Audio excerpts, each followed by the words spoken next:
I'm a lizard person. That's right. My dad is Mark Merkerberg. Yeah, first thing I want to talk about was the previous episode. I just want to say, you're a little fucking sweetheart, and you know you are for what you did. Gosh. So, Okay.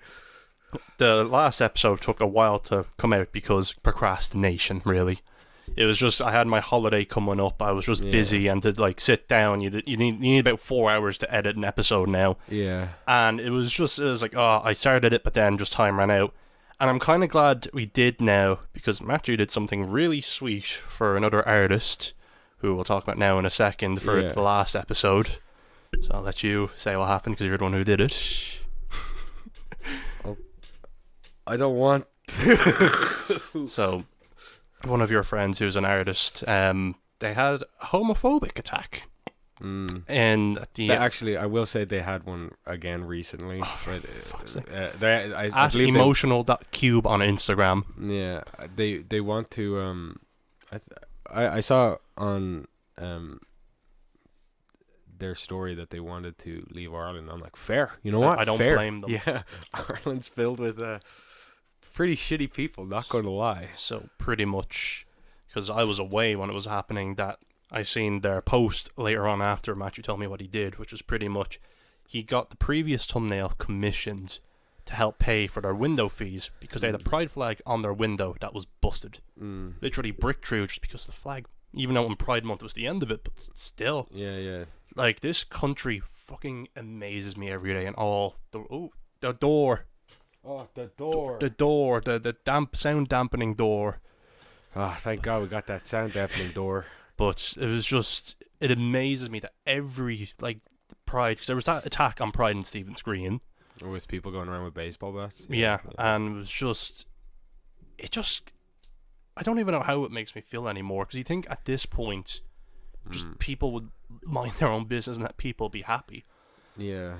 But Matthew, he got the previous thumbnail commissioned just to help cover the Windows fees, and when I found that out, I was like, oh my God, this guy is just so nice.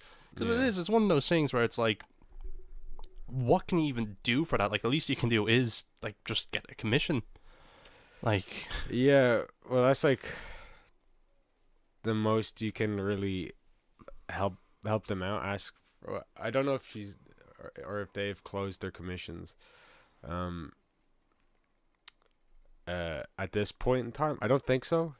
But either way, like, I'd recommend them, because like that thumbnail was really, really good, and the characteristics of it, like the fact that like your suit was a little bit more messy, mine was all clean and nice. Three Cheers, my favorite album. Yeah. And seeing the full thing, I was like, yep, that was what the episode was about. Yeah, and I love their design of the skeleton from the marching band. Yeah, just the orange and just the fact you can see in the background and the details, and it was a special episode because it was the first video and it was just the first commissioned thumbnail, which I wouldn't even complain about getting other commissioned thumbnails like every few episodes just to help support artists. Yeah. Because that's one, like, I'll skip ahead a few things because this will be later on the topic, because like this one's just more of a catch up, but we do have a goal in mind. But like in London, I accidentally like stumbled upon, I went to London.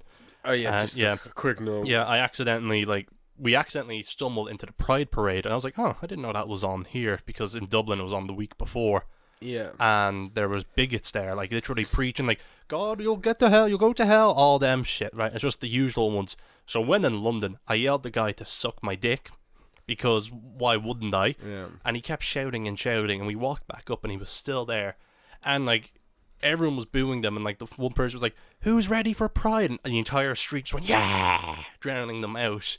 But then, when I got back to Ireland, I seen a news article of, like, the cast of Heartstoppers dancing in front of homophobic people. It was the same guy, like, that they were dancing in front of. And so me and the cast of Heartstopper are basically friends now. But, yeah, but... Okay. So, I'll agree with it, sure. So, even though the episode was delayed, like, something good came out of it that we could help someone in need. Yeah. Because it's just shit like that, man.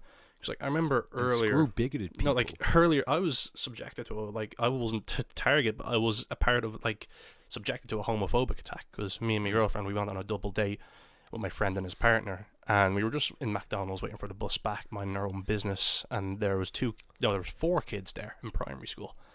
And they started throwing stuff at us because they were just annoying kids, and then they noticed that my friend had his nails painted, and they started like yelling homophobic stuff at him. Oh yeah. And then are we talking about secondary school or primary? Primary school. That is insane. Yeah, like primary school, they looked to be between 7 to 9 years old. That is actually and insane. One of them, he grabbed a curry pot and threw it at my friend's face, and he just got curry all over him. And like he lost his shit, and he got up and he went over to just like what was that? One of them ran away, but we got the managers, and the managers like, oh, it happens all the time. There's nothing we can do. It was like we were minding our own business. Nothing you can do. Yeah. What do you mean? We're like, we're here eating your food. They're just sitting there. And then like they tried to ask the kids to leave. It's like, we won't leave until they do. And then like, oh, they'll be leaving in a minute. I'm like, why are you kicking us out now? We were the ones subjected to it. But Sorry, then I can I also just mention yeah. we're having this conversation, and my eye keeps eyeing over the Ralph from Ed, Ed and Eddie, and I'm just like, this is a serious. I mean, don't get me wrong, it doesn't change it that much. It's just kind of funny, but Set dressing. yeah, it's such. But yeah, go ahead, continue. So we leave because we had enough, and we walk over to the Yeah. bus station.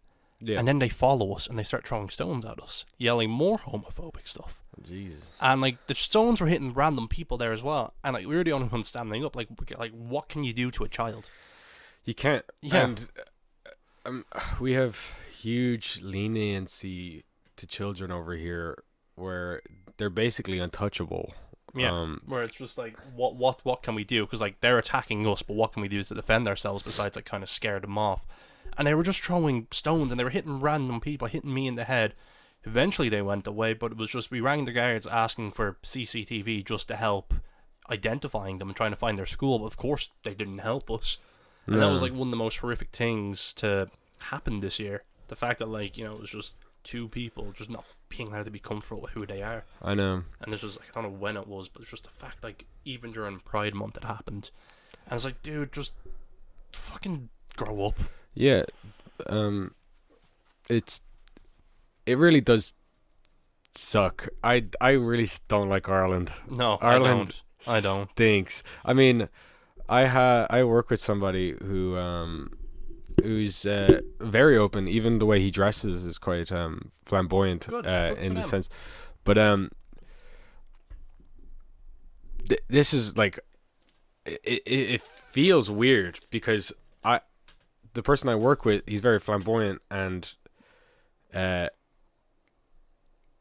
he obviously gets a lot of attacks for that because he's more open about it. And if you're more open and You're like, noticeable it's just- about it, you're going to be a target for a lot of people. But It's just sad, miserable people. I know. But I think what was the weirdest thing was that I think my boss, my manager, I feel like he was more like his response, and he is also a gay man, but his response to it is just like, it's because you're dressing up like this. It's like, because you're more flamboyant. It's like There we go. wait. The mentality. It's your fault that you're being attacked, not them. Yeah, and it's just like, dude, you should be on his side. Yeah. You like that reminds me, like in when I used to work in a bar, Mm-hmm. like, you know, my sexual assault training was, you're a man. Like, it's just like, oh, sorry, it's my fault for being attacked. Like, I don't understand it, because I know that the managers really don't want to get involved. I hate men, how men are treated in work.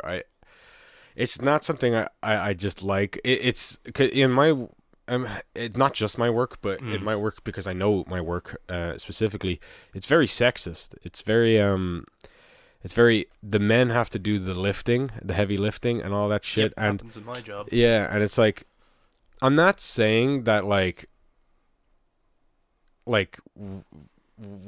just everyone just needs to stop heavy lifting or whatever, or like just teamwork, or like let the girls do it all. I'm just saying, like, girls can do it also. Just, there's another thing in my job. My boss has also been like their response is, girls can't do it because like they'll get hurt or something. Well, what if they can? And it's like, yeah, but if they can and if they want to do it, then let them do it. But as well as that is where am I going? I just blanked. Well, we were We'll talking take it about, back to the original tangent of just, Yes. you know, homophobic attacks.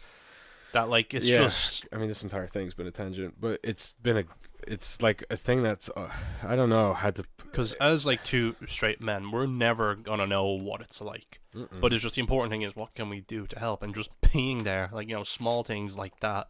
Mm. And it's just the fact that it still happens. Like we're privileged and we're lucky to the fact that it's probably never going to happen to us. Not to say that nothing can't happen to us, but it's just we can walk comfortably knowing that, like...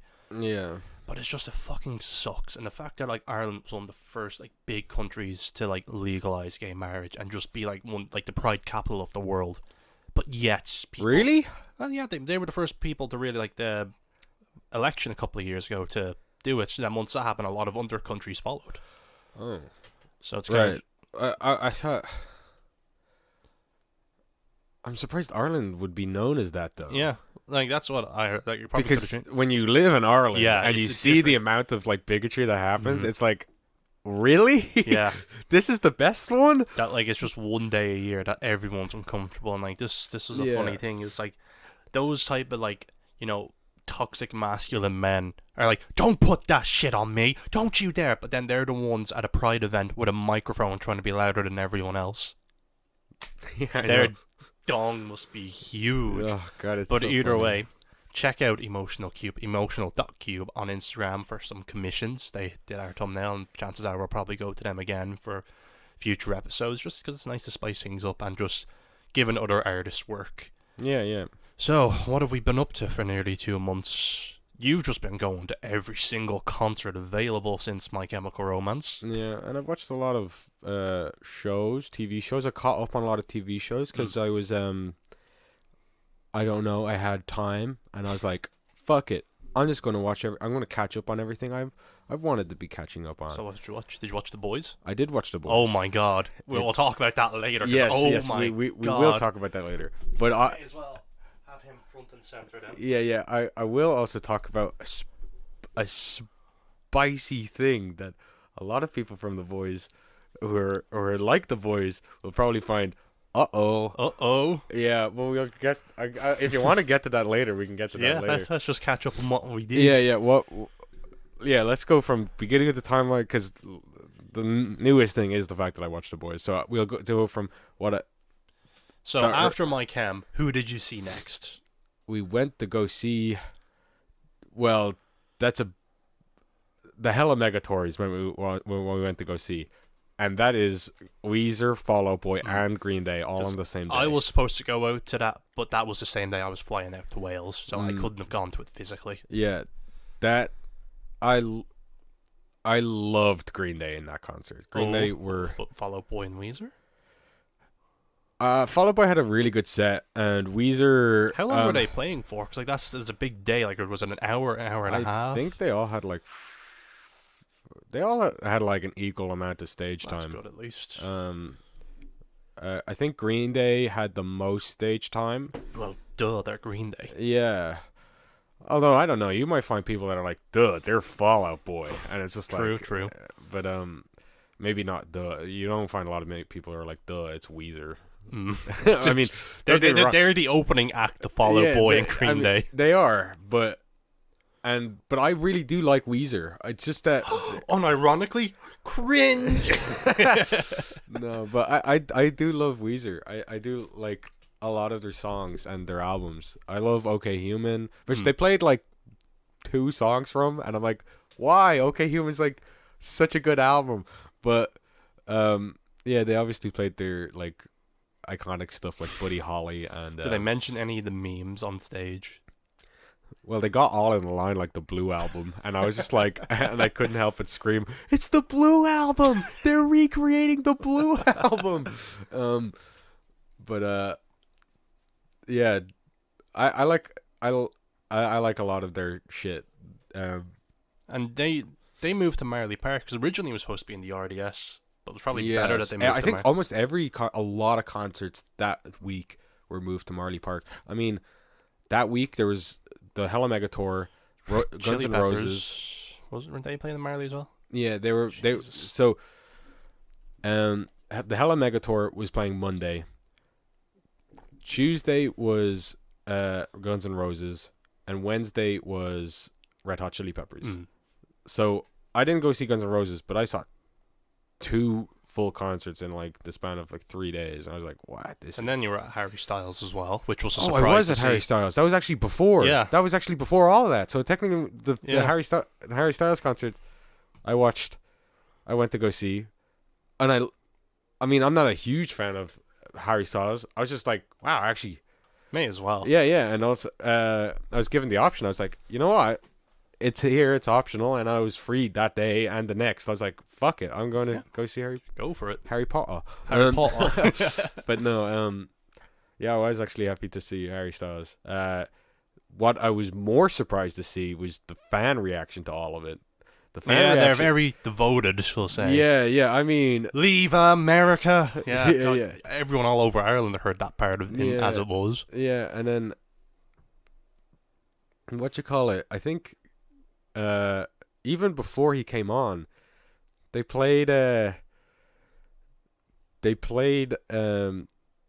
Like, you know the way they have like the background music Yeah. when stuff happens, and they just like Was play it a his shuffle and songs? stuff.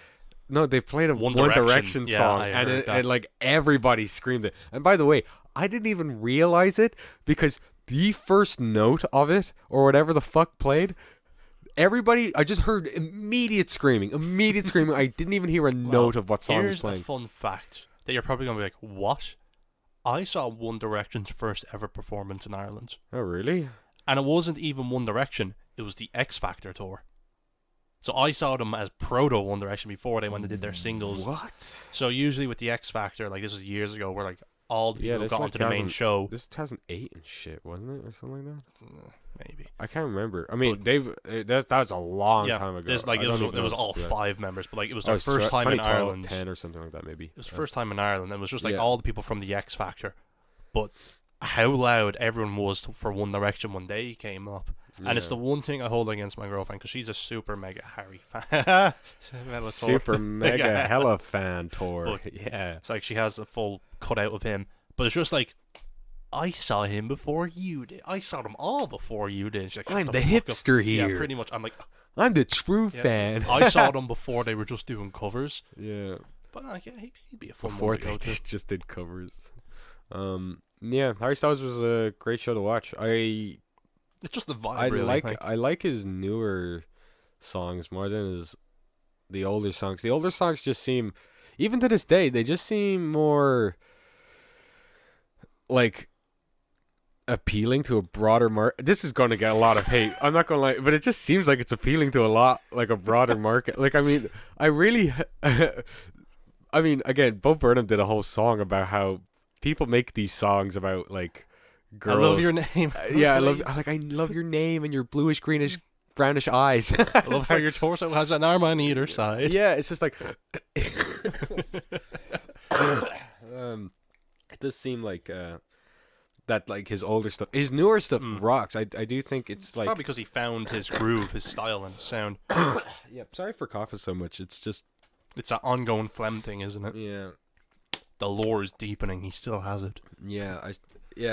I think actually COVID's messed up my lungs because every time I get a cold or anything, like flu wise, by the way, huge, massive buildup of phlegm, and I always have to like take a bunch some of vitamin C. I always have vitamin to D. I always have to take a bunch of medicine to like just vacuum everything out. So I'm one of the 6 people who hasn't caught COVID yet. So I'm trying to keep that track record going. Oh, one of my friends at work, like she was like, she's a good friend, but like she claimed that like. Like she hasn't got COVID like once out of the 3 years. When you believe what happened to her, she got COVID. I was like, That's why I don't want to funny, jinx it. It's a funny coincidence. Every time someone has told me I have never got COVID. So what you're saying is, Yeah, you're probably going to get it soon. Silly enough, I've been coughing around all of them. No, Wait, I'm joking. I'm joking. I don't have COVID. I've been tested. so Harry, and then it was Super Hella Mega Tour. Yeah, the super. I think it's just called the Hella Mega Tour. Yeah, I think they changed it. Oops. People, Yeah, and then it was Red Hot Chili Peppers, which, by the way, I absolutely adored. Not for Red Hot Chili Peppers. the opening. not for the beginning opening. I was very happy with the opening. Thundercat played, and he's like one of the best bass guitarists ever. And I was like, wow, Thundercat! It's like awesome. And then I was just telling, I was like, "Do you guys know what the second act is?" You were and, just then, like, and it was like, and someone's like, I don't know, I can't remember. I think it begins with an A. And it's like an A, and it's just like, okay, excuse me. yeah. And then I was just like, wait, but who is it? And then I was like looking up, and then like somebody was like, oh, it's a guy called Anderson .Paak, and I was like, Anderson .Paak? I'm going to see Anderson .Paak, and I'm like, holy fuck. This rocks. This like rocks so much. And then when Anderson .Paak came on, I was just like, I was over the moon. I was like, don't mind me. Keep talking. Yeah, I was over the moon. I was like, this is so fucking awesome. This is like a moment. I was like, I'm baffled. I can't believe I'm like today could not get any better because it was just a surprise. It was just such a surprise, and I was telling everybody, it's like, guys, you don't understand. This guy I've been like listening to for like, well, not forever. I've only recently got into him, but like last year or a year and a half or so, I got into him, and I'm like, oh my god, this is double whammy. This is amazing. I can't believe we're going to see, because I mean, he did that amazing album with Bruno Mars, Silk Sonic, An Evening with Silk Sonic, and it's oh so spectacular. If you were to like listen to an album, and it's a very short album, it's like 6 songs or something like that, or 7. I can't remember. It's close. It's like an EP kind of. Yeah, basically, but it's still referred to as an album, I believe. But it's a body of work. Yeah, it's so good. It's so fucking good. And Anderson .Paak has his fucking phenomenal song, and also his band. Wow, his band is amazing. Like, I cannot. I just enjoyed it so much that everybody on the stage were having so much fun. That's what you want to see. Yeah, we're having so much fun. That like, even the backup singers got their own moment to do a whole like song, and I'm just like, the backup singers, everyone's having their moment to shine. Yeah, and then like he gave everybody. I mean, he's the drummer of.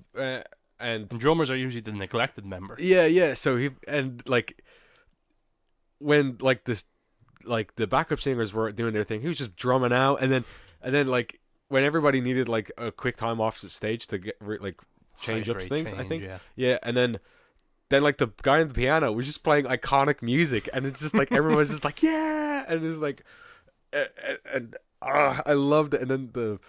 Guitarist, he was having also just a jam of his life. Like, that's what you want. It's just good time. I know, it's just because a lot of bands, they feel so choreographed now, which I'll get into later. But it's nice to see them having fun on stage. I know, and I think that's what was good about MCR as well, because it just felt like they were just jamming out. But you know what my favorite part was?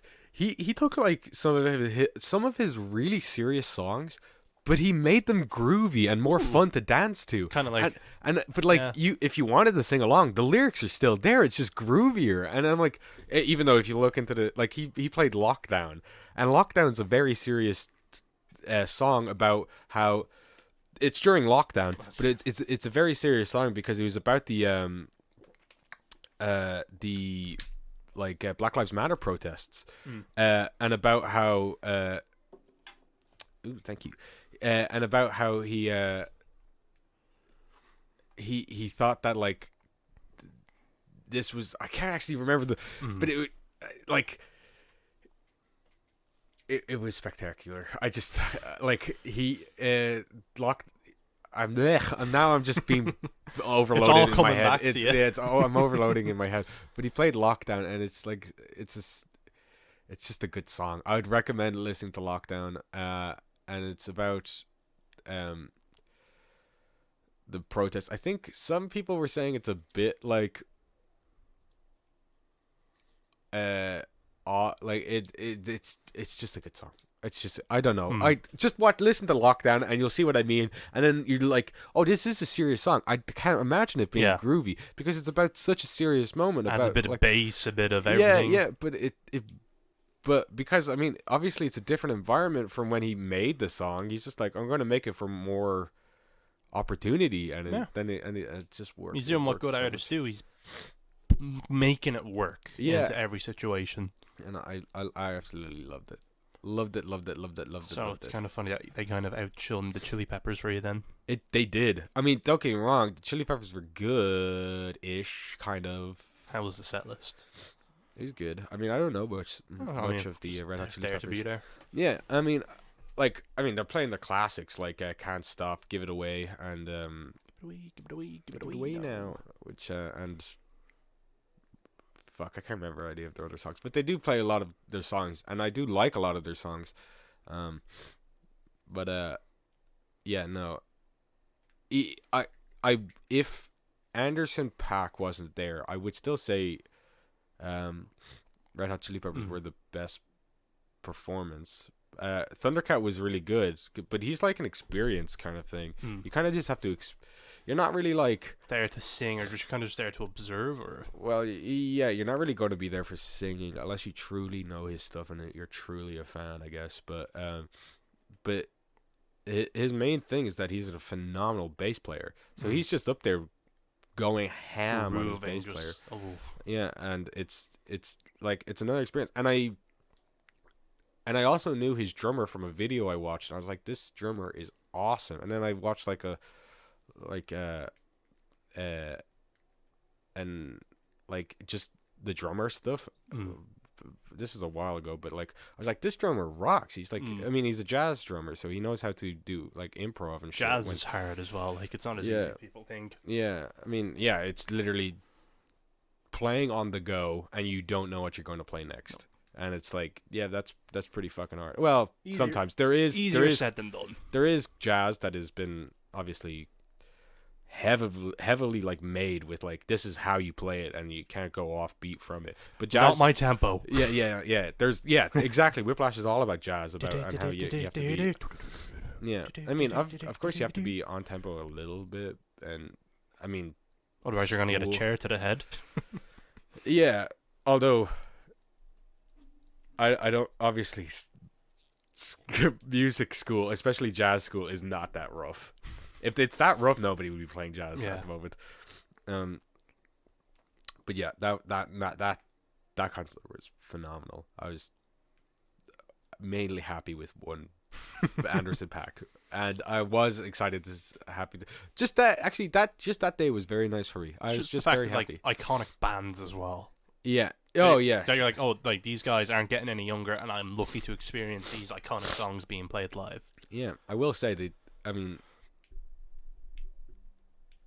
well, somehow Red Hot Chili Peppers still has that like youthful look to it, but to them. But Green Day, Rage Against the Machine played their first show in 10 years as well. Really? No way. Yeah, they played the other day.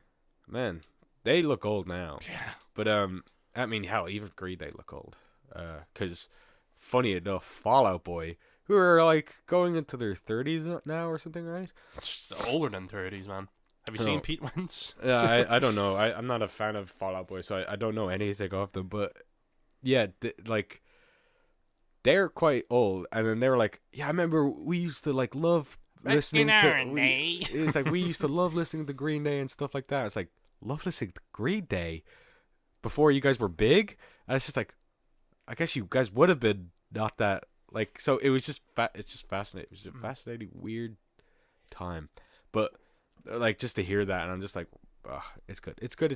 Just that week was good. It was just a good concerts. Week. Yes, outside concerts were just good. I mean, okay, the Aviva was inside. It's a stadium. It's a stadium. Stadium vibes are just as equal as outside. Yeah, vibes. yeah. I mean, like stadium tour. Europe Stadium. So yeah, I went to Wales for a few days. It was first holiday in 10 years. Went with my girlfriend. We went to visit her sister. And right down the road from her is another stadium in Swansea. And Elton John was playing. So technically I heard Elton play live. You know, all I could hear in this is a tiny dance. I'm like, Elton? Rocket Man. Yeah, you could hear it all. So I was like, oh, that's cool. But the main reason why the whole trip happened was because of Rammstein. And like, this is one of my favourite bands just because of how fucking bonkers they are. But there's a bit of lore behind me seeing this band. Because I have them somewhere over there, but they were supposed to play in Belfast last year and the year before. Like, they had somewhere over there. They're useless now, but I was supposed to see them with a few people in Belfast in 2019, 2020, was it? I got 20 or 2021. But either way, we had the tickets. And then all concerts got postponed because of COVID. And all their other gigs got rescheduled except for the Belfast one. The Belfast one got cancelled. And I was devastated. Yeah. And then, like, my girlfriend was like, hey, like, they're playing in Cardiff. We can go visit my sister and you can go see. I was like, yes. The only downside was I had to get seating tickets. So there was none left. But I was lucky to get the ones we got. And the seats we got were fantastic. But my God, when I say you have to see this band, man, you have to see this band. Yeah. So, remember earlier when I said, like, you know, drummers don't usually get the time to shine. How the show opened was, like, the big screen in the center stage had it going up, and the Welsh flag was on it with Rammstein's logo. And everyone's like, woo, woo. And then, like, some, like, fog came on the stage and lights on. You just seen this drummer standing there. Yeah. And I was like, there he is. And then he hits his big fucking drum, and the stage literally explodes. And then the music starts. You're like, holy shit. I knew it was coming, but my girlfriend beside me, she jumped out of her skin, was like, what the fuck? And the music just came on. And then, like, one by one, the band, like, came from underneath the stage, and we're just standing at the front of the stage. You could just hear, like, the pedals on the drums kicking, and you're like, oh, yes. And then they were all playing. And then black flares went off all over the stadium, and the entire stadium was just erupting in this black smoke. Like, this is setting a fucking tone. Yeah. And I was like, okay, that's cool. Next song, nothing happened. It was still a good song, though. But then they played Lynx, which is pretty much them going, hey guys, we're on the left, we're not Nazis, we may be German, but we're not Nazis, fuck the right. And, yeah, no, literally, that's it. And, you know, it starts off with, like, marching band tempo, like, dum, dum, dum, dum. As soon as the music kicked in, all over the stadium and on the stage, big Rammstein flags all came down. It's like, this band is fucking extra. It's like, wow, they're really letting their presence be known. And then on the next song, Zayn Suck, like, you know, starts off with a little, like, keyboard intro, and then the drummer, he starts, like, hitting the toms, and then all of a sudden the stage is exploding again in rhythm with the toms. But then the last one, it goes up the stage, and then again it explodes. Like, what is the budget of this stage? Then other pyrotechnic stunts, like, is it the same one they use over and over again? Yeah. Oh wow, that's like, it's a lot of usage of a lot of those things over and over and over again. Yeah, because, like, that's why I mean, like, they don't change their set list, because when I said earlier, like, how choreographed it is, because so much fucking hazards on that stage, like, if something went wrong.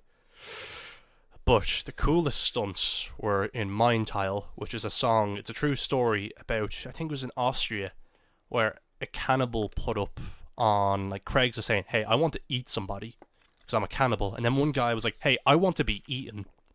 Literally, he's like, yeah, come eat me. And it happened, and, like, he started eating the guy. I don't know if he lived or not, but he got arrested, and they wrote a song about it.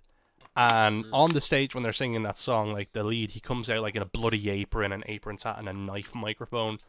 And the keyboard player, he's in, like, a pot, and he starts coming out with flamethrowers and starts fucking under the pot, and it's just like, Jesus Christ. And he keeps coming out with bigger and bigger flamethrowers. Yeah. And then it's like, holy shit, like, they are putting on a show. Like, it's not even just the music, it's a performance.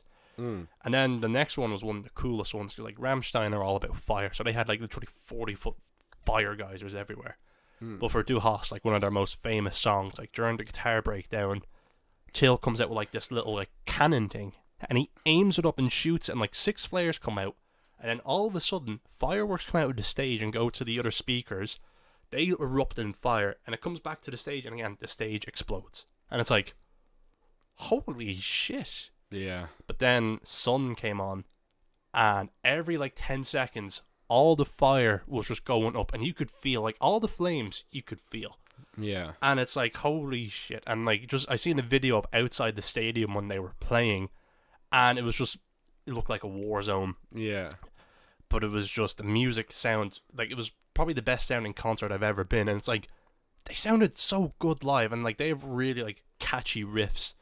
But it was my favorite concert. Like, all the stuff that they do, I was like, I'd happily pay that again. And, like, rumor has it they're coming to Belfast next year.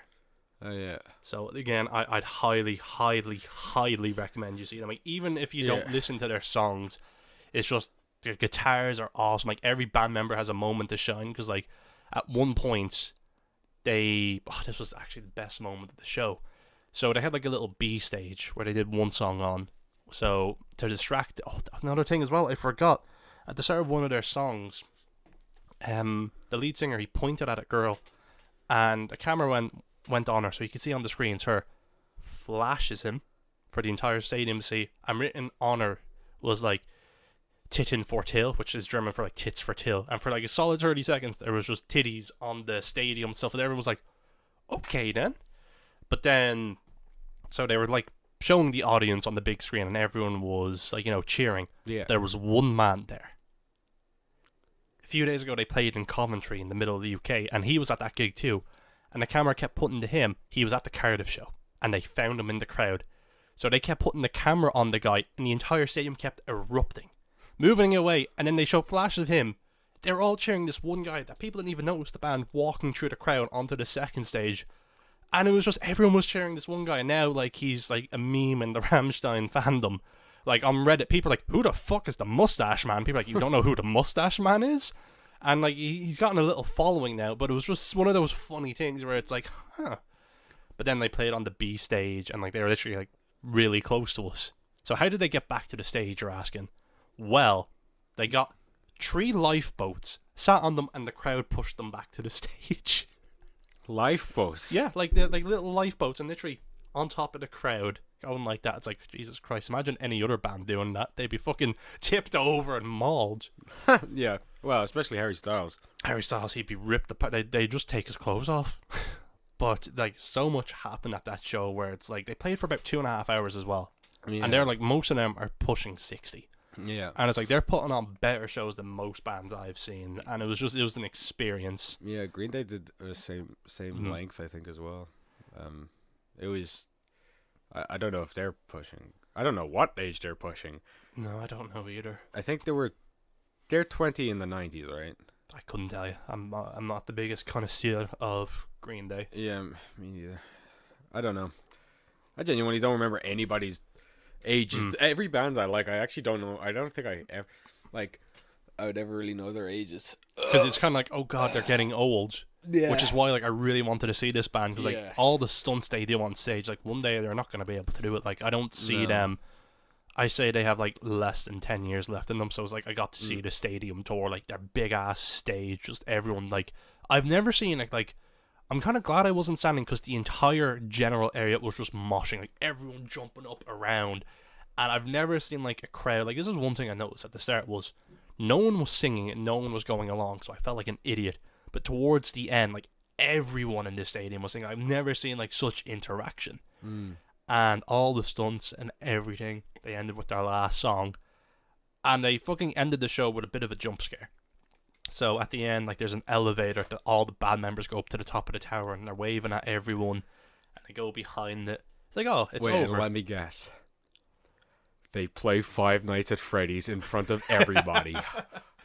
So and then Markiplier comes out and he's like, hello, everybody. yeah, he appeared on stage. Hello, everybody. My name is Markiplier. But so they're waving. The stage goes dark. It's like, oh, we can go now. Bang! The stage explodes again. We're like, Jesus fucking Christ. And then this was something kind of cool I've never seen before. But on their main screen, there was like a credits of like all the crew who put the stage together, and all like the behind the scenes people. Like that is really nice. It's a shame no one's going to see it because everyone's leaving now. Yeah. But man, like that's my expectations of a stadium tour, because like usually like you got small venues, arenas, and then stadiums or like outdoor areas. Like that's my standard now of just fire, a good show, big area. And like that again, that was the main reason why we went. And we went to London for a few days, and I met friend of the show, Josh. We hung out with him for a few days. No way, really? That's cool. Yeah, we went to the zoo, so he hung out with us. So it was cool hanging out with him. So he was our guide to London. London. I also saw Wicked as well. Yeah, I saw. Yeah, that was. I didn't think I'd enjoy it because I'm not usually a musical person, but I think seeing it live. There is something about a live performance. And the fact that like musical. this theater is like the dedicated Wicked theater, the Apollo in Victoria, where they pretty much played Wicked non-stop since the 80s. Yeah. So it was even cool. when I was there, I saw a bunch of fucking posters for Wicked. So that was cool. Yeah. But that's pretty, like, concert-wise, like, I don't think they'd care what happens to us in the team. It's just we went to a lot of concerts. Yeah, So, like, I went to one, but you went to a lot. But I heard Elton. Yeah, you heard him. Yeah, again, I think it's funny that, like, we're literally both wearing concert shirts, just... Yeah. Just to say, like, yeah, we went to them. Yeah. Because, like, that's one thing, is, like, It's like, I need a shirt. I need just to have it. I don't know what I'm gonna do with them, but I have it now. Yeah, I've got like tons of shirts now. Just when I say well, sadly I don't have enough shirts as I wanted to, because I wanted a Weezer shirt, but sadly Sold out or just too busy. sold out. That was another thing Rammstein did that I've never seen before. So outside the stadium at queuing, they had a merch stand. Like before you even got into the really, stadium. that's so much better than anyone else. And I was in the queue because, like, you know, one thing that they're kind of doing that's cool is per stadium. So they have the generic one, but then they also have the one of the specific stadium, with the stadium design and like what stadium it was. Oh wow! I didn't want that because I'm like, okay, it's Wales, it's not home. I'll just get the normal one. I was like 5 away, and they announced that these shirts were all gone. I was like, but there's merch stands inside, so I fucking ran in there, and thankfully I got it. I'm like, okay, cool, we can sit down now. Yeah. And I went to get some water, and the queue was going. I'm like, thank God I got it, because there's just the thing is, like, they're doing something cool, but at the same time, it's a double-edged sword, where after the concert, you can go on their website and pre-order the shirt. Yeah. But it doesn't have the dates on them. Ooh. I don't know why, because again, one of the most important things is Dates. Yeah. It's just nice to have. Actually, I started doing that now. If it's a concert, I tried to get the date shirts. Yeah, as well. that's what I tried to do as well. Yeah. Well, I only started doing it because you did it. Yeah, And I was I've like, done it okay. for pretty much every gig. Like, I remember at Arctic Monkeys, this is going to sound like shame, blasphemy. I didn't have enough for an official shirt, so I bought one off those dodgy people outside, but it had the dates on it. It could be real, legit. No, it has like the tag on it that you know that was cheaply made. Okay, right. But it was like 10 quid, and like I can't afford 40 because this is when I was like not working. I was like, I can't afford it. Yeah. But it was just it's nice mementos to have, because like I said in the previous episode, there's only 2 I don't have, which is Glass Animals and Princess Goes to Butterfly Museum. But it's just maybe one day I'll see them online. Yeah, I now have a Harry shirt with all the dates on it. I have doesn't have the dates on it because it's a Dookie Fresh shirt, but I did get it there, but I got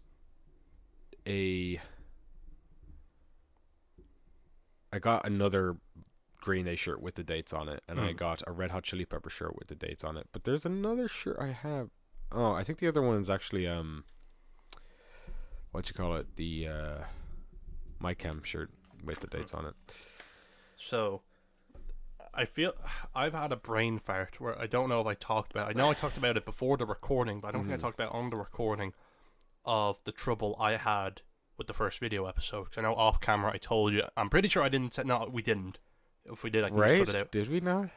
We'll go with it. I don't think Yeah, we did on we'll camera. go. And if we've repeated ourselves, go fuck yourself. Yeah, you'll watch this. Yeah. So, again, the first one was a bit of a test because I only just got this camera, and it's, like I said, it's completely different to the other one and whatnot. Yes. So I kind of underlit it, and like, you know, I still like the vibe of it. It felt very warm and homely.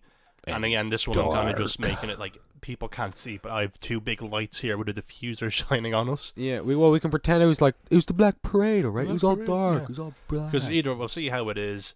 Yeah. But so filmmaking 101, right? Yeah. Is you have your camera and you press record, and you have your audio and you press record. Yeah. And then you do a clap to make a spike in the audio. Yeah. And you see the clap on the camera, so you can sync them together. Yeah. It should be that easy. So I did that for the previous one. Yeah. But for some reason, towards the last half of the episode, the audio was out of sync. And I'm like, why is it doing that? And I went back to the start, and it was in sync. And I'm like, the band. Tell me. But so I'm just like, what the fuck is happening here? This shouldn't be possible. And that took me an extra 2 days to put together. I'm like, it should just be synced, because I was watching it, and you were like going, and then 2 seconds later, the audio was going. I'm like, no, this is going to bother me. This is going to bother me. I was like, am I Little going did crazy? you know, I have the voice from or what's it called? The I don't know, man. I didn't really like doing. Oh right, but you got the reference. Yeah, that's all that watched matters. I don't care if you liked or disliked it. You got the reference. All right, I didn't look like a jackass. Yeah, but it just drove me wild. That's another Dune reference, isn't it? Yeah. I'm just completely I'm so guessing. intellectual. Yeah. But it was cool, like seeing like us interact. And like since then, I got new shelves and I flipped this around so I could have more floor space. But Yeah. now this time I'm just gonna overexpose it like it was a studio and let's see if we like it or not. But anyway, it's probably gonna be different every time. Yeah. But it's been a while. Like I know, like holy shit, we're already 46 minutes in. I know. I've been watching a lot of fucking Ralph being shirtless. That pizza looks good. Man, That pretzel looks good. Ed and Eddie is just good. Where did Ed get that pretzel? Look, it's been a while since we had an episode where we kind of had a topic. And a topic I kind of want to talk about 46 minutes in is kind of just goals and stuff and what we kind of want. Because it's been a while since we like talked about like, oh, what we want to do, we want to do this, we want to do that. And like in the meantime, during that, I did fully complete the short film, which Matt, you saw beforehand. I did. I was bared witness to an event. It was like, it's weird seeing it come together, and it's like since like episode 0, I've been bitching about not doing anything. But now that that's done, I was like, that was a lot more work than I was anticipating. It like, because intern Owen and I, we started talking about like the idea of that project in early February. And then, like, come June 11th, which was the deadline, was when it was done. So, like, for 6 months, more or less, I was kind of... I will say, though, 6 months, that's pretty impressive to still even do it within 6 months. Yeah, because we originally wanted... Like, we were trying to be even more ambitious with it. Because the Galway Film Fleet, which is, like, the fucking Cannes, whatever, the pretentious film festival of Ireland, which, like, you know, you can win Oscars for. Deadline for that was the end of February, and we started shooting the start of March. No, the start of April, sorry. And we were like, we're going to get it done before that. Yeah. It rained on one of the days, so it didn't, so we had to delay a month. But that was like a big project. But then my personal goals kind of got pushed to the side. Because like, I wanted to make more like self-made short films. I wanted to try experimenting with stuff on YouTube just to make stuff. Because like one of my favorite things is just putting something on paper and bringing it to life. Yeah. And I felt like, because this project, it was more work than fun. And like... Sorry, it just keeps getting me. It just keeps getting me. Wilbur. But it was just one of those things where it's like, I felt like an itch to make something, but like I'm devoted. Sorry, it's just in the corner of my eye and I can't keep looking at it. I can turn it off if you want. No, I like it there. I just like it. But it was just like, I did a lot of thinking recently because I'm like, okay, COVID. Actually, will we get copyright claimed or No. what you call it, put down for that? It's background stuff. It's transformative. No audio is playing. Sick. We'll find out. Yeah. If it is, I'm gonna be cut from the video, and it's just gonna be you. I can blur it. Here's just me talking to the void again. I can just overexpose the video. Yeah. But I was just thinking, like, what do I want to do? Because now I'm at that point, because, like, I first on the list is leave my job, but I couldn't do that because, again, I was going to London, so that was another 3 months of working there. But now I'm like, what do I want to do next? Because I know, I was like, okay, I don't want to work on a big project in a long time, because that was just stressful. Like, it's all of the things you expect. Like, risk versus reward, very rewarding, but at the same time, it's like, I don't want every project I do to be like that. Yeah. Where it's like, it was such an experience of hiring like very talented actors, getting a crew together, seeing it of what's happening now. Nothing. Just nothing. But I'm like, what do I actually want to do next? So I was thinking, like, what can we even do with like Brainsponge as a whole thing? Because like for some reason I just had in my head sketch comedy would be pretty fun. Sketch comedy, like, you know, on a podcast, videos, sketch videos.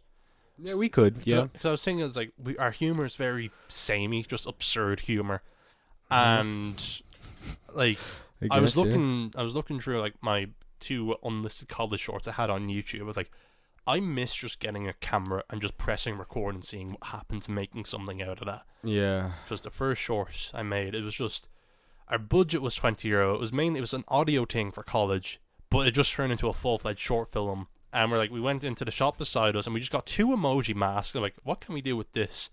And then we bought a bunch of sweets. Like, we're making a heist film, but they stole sweets, and it's just they're improvising. Yeah. And it was just so much fun. And the best compliments we got from that is, did you use 2 cameras to record that? It's like, no, but thank you.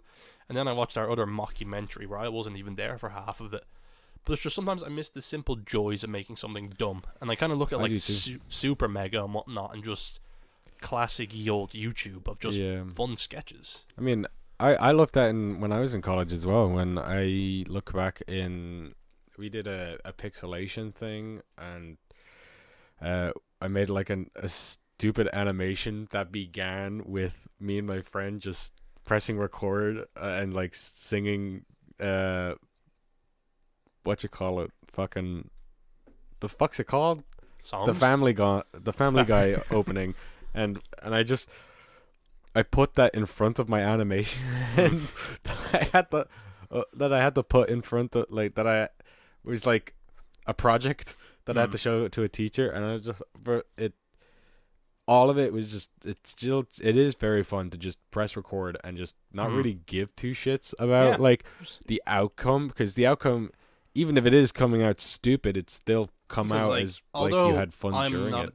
like a big fan of Rick and Morty anymore. Just watching the behind the scenes of just Justin Roiland going at it, and like my favorite part is when people break character and they just start laughing. Yeah, wubba dubba dub dub. Yeah, I know. Right? When I first heard that, my life changed. my life changed, man. Did you know he turned himself into a fucking pickle? Funniest shit I've ever seen. Funniest shit I ever did see. Oh man, actually that entire concept of just describing a funny joke in any visual format is still fucking hilarious. Yeah. You could say that joke about anything. It's like, okay, well, actually, don't put me on this. I put myself on the spot there, and I was instantly couldn't think of anything. I was like, okay, what's a funny gag I could just mention? I was like, he didn't have the ham, so he went to Arby's, bought a burger, and said it was a grilled ham. I can't actually remember that joke. It was a Simpsons joke. It's like steamed hams. Steamed See hams. more, but like, gotta get them steamed hams. Because whenever in the future with other projects, whenever people like work with me, I do want to pay them, but it's so hard to just get a group of people to just like, hey, I just want to. Sorry, man. There's a hairy fist on his head, and I was like, okay, that's cool. Yeah, earlier when I looked, I saw Rob getting his feet licked by a pig. So every time I look, it's kind of that. But it's so hard to be like, hey, buddy, do you want to like help me record something? Because like, no, because fuck you. That's why. But dickhead. Yeah. Bye. Because one of the most important principles with the short was, bar Owen and I, everyone else gets paid. It's not a lot, but it's just the principle behind it. Oh yeah, bro. But it's just at the same time, like with Knock Knock, which I only looked at the other day. How come it has 6,000 views? That little shitty short film I made just to practice lighting. Because it takes time, bro. It takes time to the grind. But again, like it's that kind of motivation as well. It's like I want to make more stuff because maybe like short. Because I was like, since I got that camera, I've been thinking like, what do I want to do? And I had an idea that everyone's gonna steal now. I don't use TikTok because it's just that. But I've never seen people do this on TikTok where they make 1 minute short films on TikTok. That's hard to do. That's 1 minute short film. Yeah, that's the challenge. Yeah. Because on that camera on the back of it, there's like frame assist where you can like make whatever aspect ratio you want to kind of keep it within. Okay, that's cool. And it does like a kind of phone one. And I'm like, imagine that. Like just a 1 minute short. It could be horror, comedy, blah, blah, blah, blah, blah, blah. Yeah. Because like one thing I always love doing is like, I kind of do it with this podcast without realizing it. In your voice there, it just sounded like you got so much. But one thing I love doing is I love just trying new things. Because like Knock Knock was like, holy like I suck at lighting. Yeah. And I suck at nighttime lighting, and the whole point was to emulate nighttime. And now like thanks to that short, like it helped light the short film, and it felt like it worked. Yeah. But it's just there's only so much stuff because like I don't want to always be in front of the camera. Like I want to be behind it experimenting because like if I'm in front of the camera, it's just stationary. Yeah. And it's like no, like I'd love to have like people to just even act because like I have an idea for short horror, and I also just want to just do goofy stuff. Yeah. Yeah. Just thinking of goofy shit. You can eat, and as well with goofy shit, you can always come up really quick with an idea. Like when you were just talking there, I instantly thought of like, oh man, I would love to rip on those people that make You know, those like those influencers who are just like, how I do my grind is I wake up early in the morning at like 2 o'clock in the morning, and I'm just like, you can instantly, well, not 2 o'clock. That's probably what I would make a joke about. It's like, I wake up at 2, I go to, and then at the very end, it's like, and then I go to the gym 7 hours a day. Yeah, it's like, when I wake up in the morning, I quickly get to the toilet, brush my teeth, take a shower, jerk off a little bit. Get that testosterone boost. Get the pump going. Like, just seeing those, like, I can imagine how they're filmed as well, with the like them getting out of bed and just like, I take my razor at a 30-degree angle and cut my face, and then like, it's just so every time I smile, I can feel it, because I know I'm not supposed to be happy. I'm supposed to be on that grind. I'm supposed to be on that grind. And when I go to the toilet, I use the Scandinavian Biolabs the soap and shampoo, so I can get the perfect thickness in my hair. Volume. And after, I use FP lotion to just put on my hands and jerk off nice and soft. But I make sure to get it in my mouth, because there's nutrients and protein in my And I never waste a single bit of nutrient, baby. But you see what I mean? That's stupid, but yeah. To actually be able to do something like that, I'd love to do something like that. It'd be nice to have like some people just like record kitchen, like it'd be a fun way to expand Brainsponge as well. Yeah. Right. Brainsponge is now a conglomerate. Yeah. We have 15 different actors under our belt, and let me tell you, we're not paying a single one of them. And I've definitely lost all their videos that they've personally provided. Shit. Oh, fuck. Oh, shit. It's okay. HR will take care of it. HR will take care of it. They're like, oh, fuck. Will they find all the common semen I put onto them? Don't turn on the black light. Don't turn on the black light, alright? This room is my private room. You're not allowed to do it, alright? La, I'm not listening. Of course, that's in court. La, I'm not listening. No. That's what Amber Heard should have done. No, you can't do that. I did not shit on the toilet. No, I did not. I did not shit on the toilet. I shit on the bed, okay? No, I'm not listening. La, I'm not listening to you, stupid asshole. Sports. But here on ESPN, we do nothing but sports and coming. Everything is related to coming in my jokes. Semen. But anyway.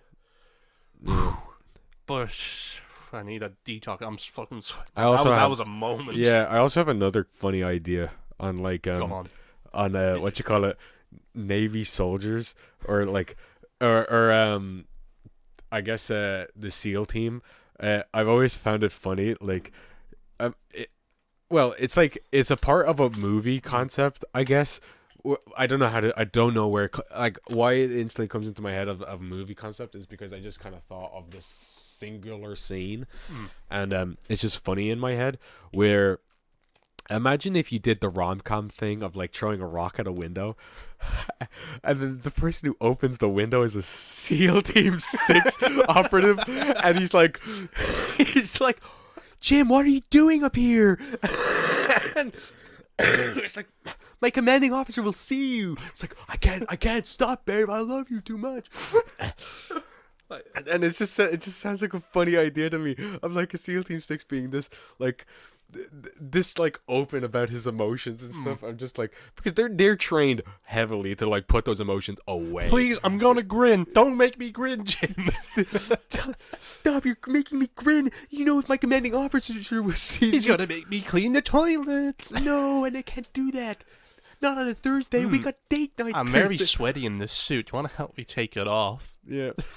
It's just like the girl next door, but it's a SEAL Team 6 operative. Is just the funniest concept in my eyes. Because I do think about like what we could do with this whole thing. Because like the podcast is fun. It's always going to be the main thing. Yeah. But I also want it to like, I'd love to turn it into a place to like highlight other artists, talk to other artists about what they do, and just kind of promote them.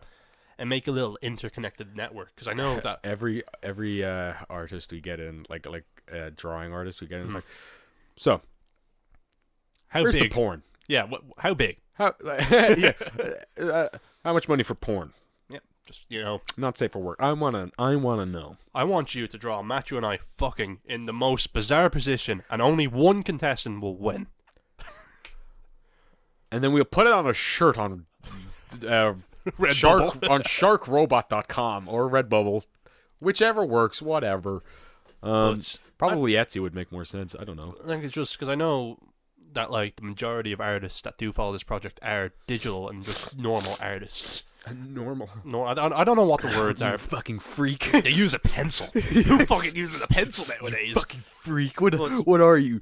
Using your own shit for cum. But no, like I think it would be cool though if we do like commission more thumbnails, have them on like the first like bit of the episode just to talk about themselves, just get word around.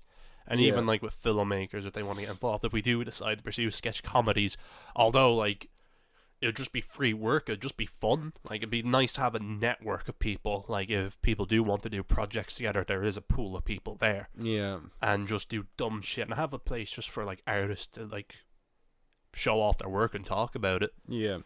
Because I know that like in this country, like anything creative is just impossible. Like even when I was talking to all the actors on the project, they were saying that like just getting work and not even that, getting paid for their work, whether it's €1 or 1,000, is just they want to feel respected and appreciated for it. Yeah. Because I know that like I want to pursue videography again because now that I have the camera.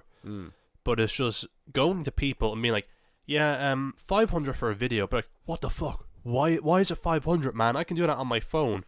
And like, as you know, it's so annoying explaining rates. It's like, well, first of all, my time, my skill, and my experience are the top three things. Yeah. And it's like that camera body costs 1,300, that lens costs 400, all the accessories cost about 500, these lights 200. It's like when you add that all up, it's like I have to cover the cost. And it's just whenever you're commissioning someone, you're not like, I hate the idea of quicker is better. You're paying for the experience behind it. Like I can get this at my rate, but it's also I know how to do it. Like everyone's different. Yeah. And it would be cool, like I said, just have a little place for like a lot of people to come in, highlight their stuff, show off, and like it'd be a great way to expand the podcast, but it's also a great way to highlight people. Yeah. So if you're an artist and you want to experience how it really is in the industry, come to us. And we'll disappoint you. And we'll disappoint you. We'll show you that you could be underpaid. And paid? And a question mark? Paid? Exclamation point? You tell no. And you can get paid in what? I never said what. In clout, obviously. In clout, yeah, but, dumbass. And like I do want to start trying to get some guests on again because it's just because a lot of the guests are just talking about like just having like a conversation. But it'd be nice to just hear what they do. We need to get Billie Jean on. Who is Michael Jackson talking to? We need to find out who Billie Jean is. Not the one, but the kid isn't his. We should find the son first, actually. No, that son's long gone. He probably actually hates the attention. And the child's not my son. Kid is not my son. The kid is not my son. Yeah, hee woo. Hee woo. But yeah, that's kind of where I'm at. Yeah, wahoo, Mario. But because I do want to go back to college and like study digital marketing because I know that that's a good way for camera work. Like I just trying to be freelance and creative. It's an impossible task. So like it'd be nice to do something I love, which like I said is putting something on paper and bringing it to life, but also having a stable income. Yes. Because like I know like although VFX is booming in Ireland, what's a union? Like, yeah, like a lot of stuff, animation. What's a union? Hey guys, I think we should control our workforce and how we control our own like development. Do you like working 80 hours a week? No, well you're hired. Oh, okay. That's pretty much it. I got a job. But the thing is, like, it's kind of groomy how it works. Like, yeah, work with the big studio. You're important to us. Like, they're like, oh yeah, I'm a part of a team. And then like on your 70th hour, you're like, is it worth it? Is it really worth it? Or I hate this team. Yeah. This team is not my family. Just work with Valve where you can just pick up your desk and fucking move. They're like work for Valve and sit around doing nothing and then look at the Steam page and like, oh, that's a ban. No, sorry, porn. No, that can go through. Well, we let one through the cracks. But what about you? Like, what goals are like? What do you want to achieve? Because I know by the end of the year, I also want to start learning to drive. That's a big one I've been putting off for a long time. I guess I should be learning to drive as well, or I should try. Try to be an adult, probably. No, man, I like being a. I'm a baby. I don't want to. I'm a bit. No. No, I probably I don't know what my goals are. I haven't really thought about them. It's a scary thing to think about. Yeah, Like, it's overwhelming. I'm kind of pushing it away, bro. I'm wanting to live in the moment. No, This podcast's gonna boom. We're gonna make a career. We're gonna get get out of endorsements. this. We're gonna get a career. I mean, And actually, our first sponsor, MeUndies. No, actually, that reminds me. We're eligible for sponsors. kind of, yeah. We're eligible for fucking sponsored things. If listeners start going up, because like the first one, I got a sponsored segment for the previous episode, but they haven't sent it to us because like it'd be like read this and get 20 cents, and it's like it's weird because I'm like this little like project. Get 20 cents for money. Although like it'd be cool if we could like get 20 cents from this. We're like, hey, this podcast that was just for fun. But like I said, if it turned into like a network and a group, like, hey, if get artists, pay them from it, self-sustaining, and they win. Hell yeah, bro. Because like with something like this, like I wouldn't want to get a penny from it. Yeah. Like if we did get money from this, like I would love to use it for like skits or paying artists or just stuff like that, just to kind of help expand. Because like this, at the end of the day, this is just for fun, which is why like we don't really have it. Because I remember we tried to do a schedule every 2 weeks, but we're just both busy. Busy bees, baby. And it's just, if something becomes a chore, I'm not going to want to do it. No. I mean, yeah, of course. If it becomes a chore, I think that's another thing about this. Like, we just kind of, we like just doing things when we want to do things. Yeah. I mean, sometimes we want to do things, but then work and shit gets in the way. But, like, even that, like, we still do things when we want to do things and when we feel we're capable of doing things. So I don't know if it's necessarily because like, I mean, if to make this a corporation, I don't know why I did this. I don't know. I don't know. I'm afraid to re-listen to the audio of you scratching the mic with your... Sorry, it's a weird feeling. Does it come up a lot? I'll let you know now in 1 second. Let's see. Let's. I just turned it off and Rolf started coming through my headphones. Well, thank God we're not recording the screen. Okay, try it now. Oh, yeah, I can hear that, definitely. Oh, wow. So does that mean, like, everybody will hear this? Yeah, if I just... without a feedback loop.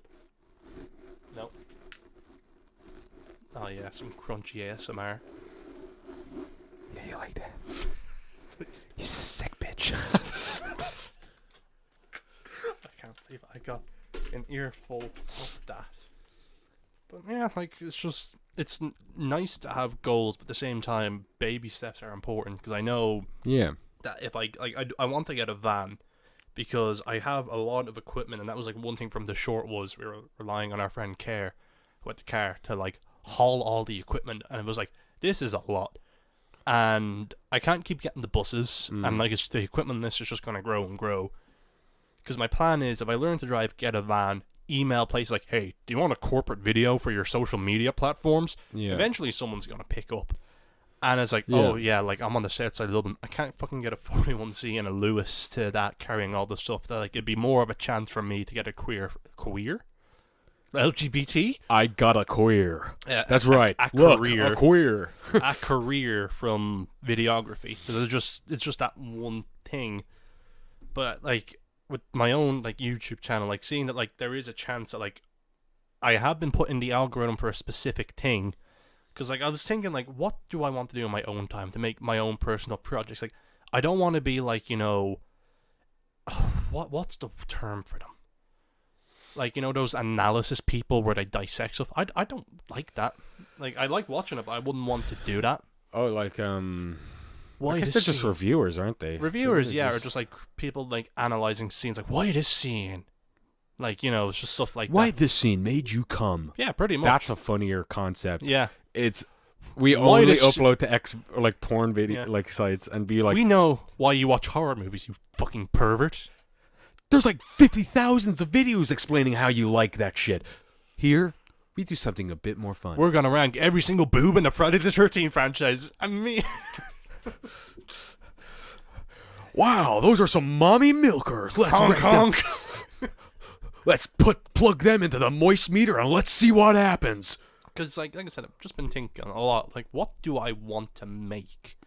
Because, like, I know, like, as we've said multiple times, animation is a pain in the ass. So, like, I know that, like... Actually, funny, there's what you call it, a guy who made an animation recently, about as long as your project there, just finished up his project after 4 years of working on it. By himself. By him? Well, no, he has a small team. They're called Stray Dog Studios. Shout out to Stray Dog Studios. Pay us. Yeah, that's that's how you make a communication with friends. Hey, look, we got 2 extra subscribers. Where did they come from? Brainsponge. Oh shit, we yeah. But anyway, a small team. Yeah, they had a small team, and it took 4 years for them to make it, and it's around the same time you had your thing. So it was surprising for me to hear you say 6 months, and I was like, wow. And that animation, it's very skilled. It's so skilled. It's like a dragon. It's called, I can't remember exactly what it's called. It's like I think it's called Dragon Ball Legend or something. Oh like no, that. they're gonna get taken down. That reminds me of They another might- thing. They might actually. So, I've spoken to you about Spider-Man Lotus, haven't I? The fan project. Yeah, Did you hear what happened with that project? that guy being racist. Yeah. That was the thing about that, right? Was so first it was Peter Parker himself who was racist, and then the director tried to like save his ass. But then hours later, one person started uploading old screenshots. Some were fabricated and some weren't. The whole thing was a revenge plot by a 9-year-old to get revenge on the director. Because years before that, like, you know, he messaged them and they got along, they loved Spider-Man. But then the guy, he started like getting clout and like he stopped talking to him. And for years he's like plotting revenge. So as soon as like the lead actor for Lotus, all these racist, like just bigoted stuff started coming out and the director tried to save face, the guy had all the screenshots ready to go. He was like, this is the best time to do it. And since then, like, the project has just been kind of quiet. Like, it's like the thing that annoyed me the most about that, like, this is a tangent, that like they both were racist, right? And like, I know edgy humor when you're young is one thing, but he knew it was a possibility that was going to get out there, and they tried to sweep it under the rug, and they only apologized because they got caught. Because as fucking corporate as this sounds, what I would have done is I would have been like to like the main actors, like, yeah, say you want to play Peter because like when you grew up you grew up in a very bad environment, and just kind of use it to save face. Just maybe the excuse of like seeing like people change. I'm like, well, address it to begin with, that like, you know, you grew up in a bad environment instead of waiting for it to come out, because they could have been redeemed if they mentioned it. Is it done? Is it finished? I don't know, like, because like they got on like GoFundMe or Indiegogo $120,000, and the runtime was like 1 hour and 46 minutes, and they had like that was another thing. People on the crew started leaking scenes, and they leaked like one of the last fights with Green Goblin, and the costume for Goblin is really good, although the actor is racist as well, defending them for saying the hard R word, the gamer word. Oh. And Did it's he use just the like, iDubbbz tactic? he was just like, it's just a word, man. But I don't know like. Yeah, that is the iDubbbz tactic. But it's just like, if in the first statement by the director, he was like, I knew about this. Like, then how come like you didn't have some sort of address, like being like, yeah, like, because like I know I can fully admit in the past that like I've said some edgy shit. Like the excuse of like, oh, like, you know, iDubbbz, Filthy Frank. I was like, that was like what, 2016. These screenshots were from 2 years ago. During like the uprise of Black Lives Matter, where they were still saying this stuff. Like when I was 16, it was like 2015, 2016 and whatnot, when Filthy Frank was at its highest. Yeah. And I'm so glad to have grown out of it. Yeah. I can admit I said a lot of stuff I shouldn't have. Like I think nearly every white person should be able to admit that. Because when you're young at that age, you don't know. Yeah. But I know for a fact. I think I've already admitted like that I've said some stupid on this podcast at one point. But yeah, like I can admit that like I use like I'm a perfect angel now. Like, like the thing is, at the time, it wasn't to hurt anyone. It was just because that's what everyone else was saying. Like, it seemed normal to like say the F slur, the R slur. Like, I wouldn't really say the N slur. Like, I've said it a few times because it was just like in the company of people of color, where it was like it was okay. Everyone was having a laugh. But now, no. But I know I don't have any screenshots of me making off-color jokes in the past or present, thankfully. Screenshots, like like in the like in a group chat. Oh, right, that Because like I don't think I have many of that on text either. But either way, like the fact that it was just so casual, and like as we said at the start of the episode, like how shit Ireland is, that it was just like if like edgy humor was still a thing now, this country would be so much more worse. Like, I'm so glad. It's still pretty bad. It's still but bad. Yes, it could It's be not worse. an excuse anymore. Yeah. Of just being educated, knowing what isn't good and bad. Like, remember the PewDiePie incident with the bridge? Prime example. He managed to come back from it. Yeah, I think that's like a perfect thing. It's just like if you try and normalize that word, right? In a sense of use, then no matter what, if someone gets angry, you've normalized it in any sense of the form, and it'll probably be used in anger, and they know it's a negative word in that sense. So even PewDiePie, when he says his apology, he says that he tries to find the most negative word ever. And like, of course, if you are thinking of normalizing a word and you think it's of like, the worst why that word, word? it's like, why that? Like, and again, he's apologized. He's kind of come back. I say kind of, he's definitely come back from it. Like, it didn't really damage him whatsoever. And But it's just like, to give him the benefit of the doubt, it was the only time ever something like that happened. No past stuff. Like, No. of course, probably like years and years ago. I don't hold people for saying the F word and R word from years and years ago, like most people do. But his past has been peachy clean. Yeah. I mean, I think he fell into the trap like everybody did with watching Filthy Frank and like iDubbbz. Now, I'm not saying like those probably did also help some part of comedy, but a lot of them did not help with comedy. Like at the end of the day, at the joke, everyone should be laughing by them, and no one should be going, haha, I feel kind of targeted. Like, yeah. I think because I mean, back in the day, PewDiePie he was left wing. I mean, I think there's a really good video of what you call it. I can't remember. His name is Hassan Piker. Oh yeah, he's a bit of a controversial one. Yeah, I think he's cool, mainly because I politically side with him, and everything he said is like not really necessarily wrong. Not your podcast, our podcast, comrades. Yeah, and then but he made a really good video of defending PewDiePie. Not necessarily. Well, I don't. This was him defending PewDiePie wasn't necessarily a slight at him saying the N word. I think that was a few years. Oh no, I don't think it was actually. I think he's. I actually don't remember the timeline very well, but he did defend PewDiePie in one of the stunts. I think it was when he was being targeted by like all the news outlets at that time. Do you remember that time period where he was Wall like Street Journal, Vice everyone, and like everybody? Because like the reason why as well was that like because celebrity, like internet celebrities are becoming bigger and bigger, that like they don't like that they're growing, and like, you know, actual celebrities and whatnot, that times are changing, and it's just like the fact they get so much ad revenue and so much stuff.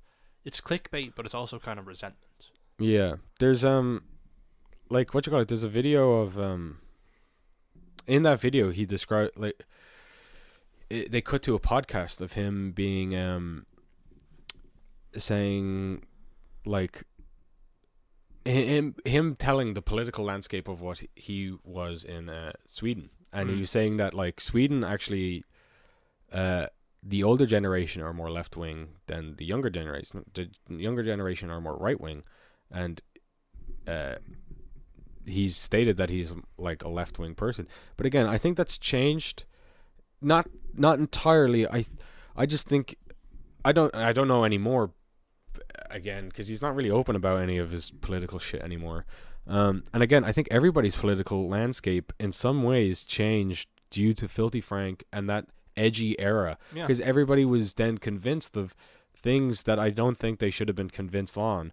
Like, I think, well, one, iDubbbz made an argument for the N word, and Not just the N word, like N and F word together. You know the one. yes, yeah, and then he used, and everybody kind of agreed with it in some sense. Even I, like, was agreed with it to an extent. But then, after a while, you kind of like stop listening to a white guy, Yeah, it's like, that's the thing. a as white well. straight male, and then you're like, oh, maybe I should listen to the actual group it's affiliated with. Hopefully this doesn't mess up too much, but I need airflow. But like, not to mention now, like during that time, like neurodivergent people weren't as like open about, their neurodiversity. It's like back then you'd say like autistic used to be an insult, spastic used to be an insult, but now like it's just. I would say the spastic would be. That's more of an English and Irish thing than but even then it's still. Yeah. It's like I can understand. Oh yeah, don't get me wrong. Yeah, just different cultures have different slurs, like, but it's still a slur nonetheless. Because Slur. and years ago, like I wouldn't really know like what autism is. I thought it was just one thing, and like actually taking the time to research all the aspects of it, like the different types. Yeah. That like for me, it's easier to read people and kind of sense if they have something without saying it to them. Yeah. Because like my little brother, like he is ASD, and it was just like kind of adapting to him because like what is ASD? it's like it's again they've changed the term like and it's kind of general, but I think it was Asperger's, but like people are trying to get away from that word now because of a Nazi scientist. Oh, that's where it came fair. from because like the whole story of that is harrowing. Yeah. But it's just like being able to read into it, or like even if it isn't, you don't want to ask like, hey, are you neurodivergent or whatnot, because it's such an invasive thing. But it's just being able to kind of pick up, because like years ago, like I think like I'd find people like that weird because I didn't understand it. But now that like I've taken the time to like properly research it because of my brother and just all aspects of the spectrum, that it is a spectrum. Everyone is different. Yeah, I mean, I think even because I have ADHD and they changed ADHD. I kept saying ADD because that's what I have. It's like, but they've changed ADD and it's not ADD. It's everything that's related to that is ADHD now. Yeah. But it's too generalized. It's ADHD. Everything is called ADHD now, and it's called ADHD inactive and active. Yeah. I'm in the inactive type. There's intentive and attentive as well, isn't there? Oh, maybe I mixed them up. I don't know. Maybe they mean the same thing because I know in a European sense and an American sense they sometimes don't have the same words, and it's confusing everybody. Well, me especially. But I might be wrong about that as well. I don't know. But I think I have the inattentive version where I'm not like, because a person with an active ADHD or like an ADHD who have active ADHD, they're constantly like they would have to take medication and stuff to keep them like leveled in their mindscape. I don't need medication. Well, I think there's still people who have like inattentive versions and that don't take medication or do take a medication. I don't really care if I should or not, because I've never been. I've anyone what you need, like.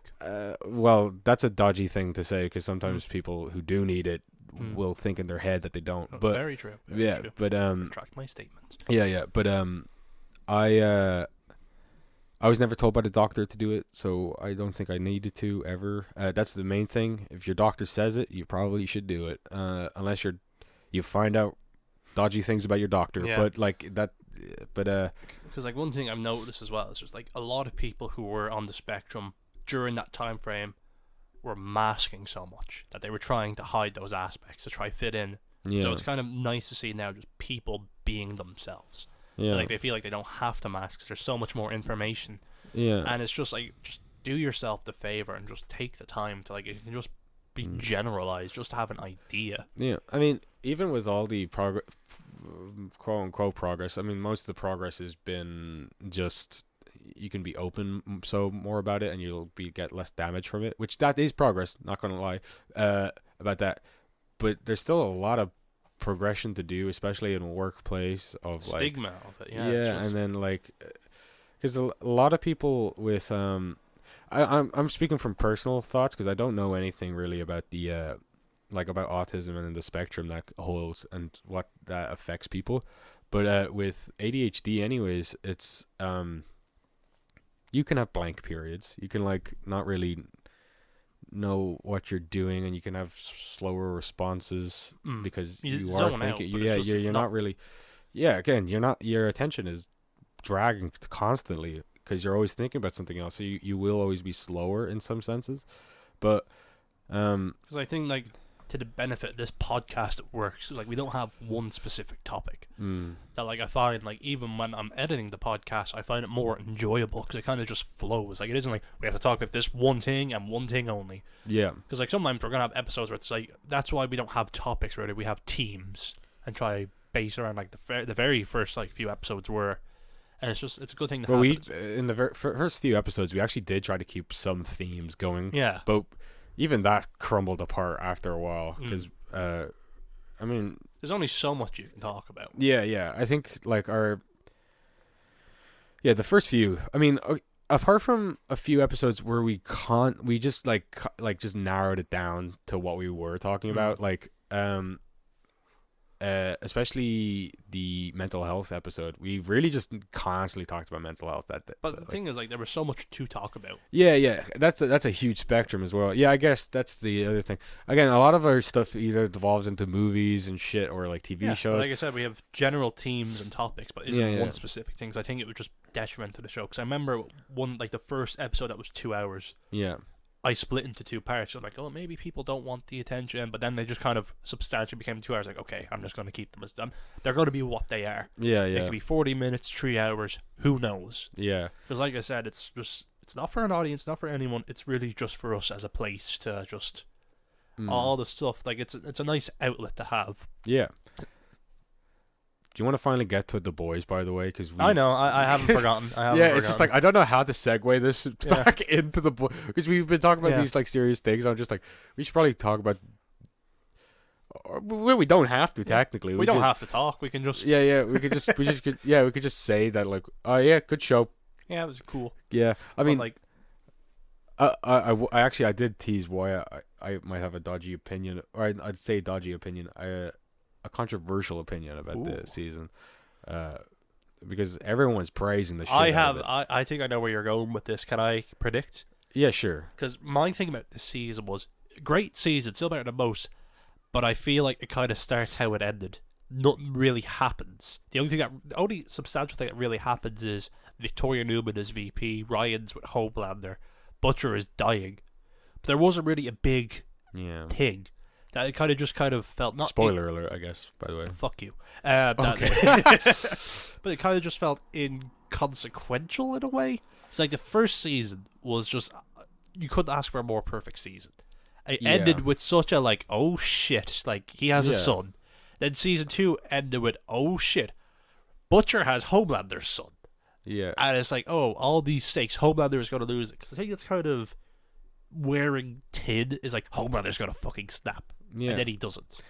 I will say, Homelander is still the best written character. Oh, like, Anthony Starr, give him a fucking, like... Yeah. He is a despicable person, but yeah, I couldn't help. Like, he's so... Yeah.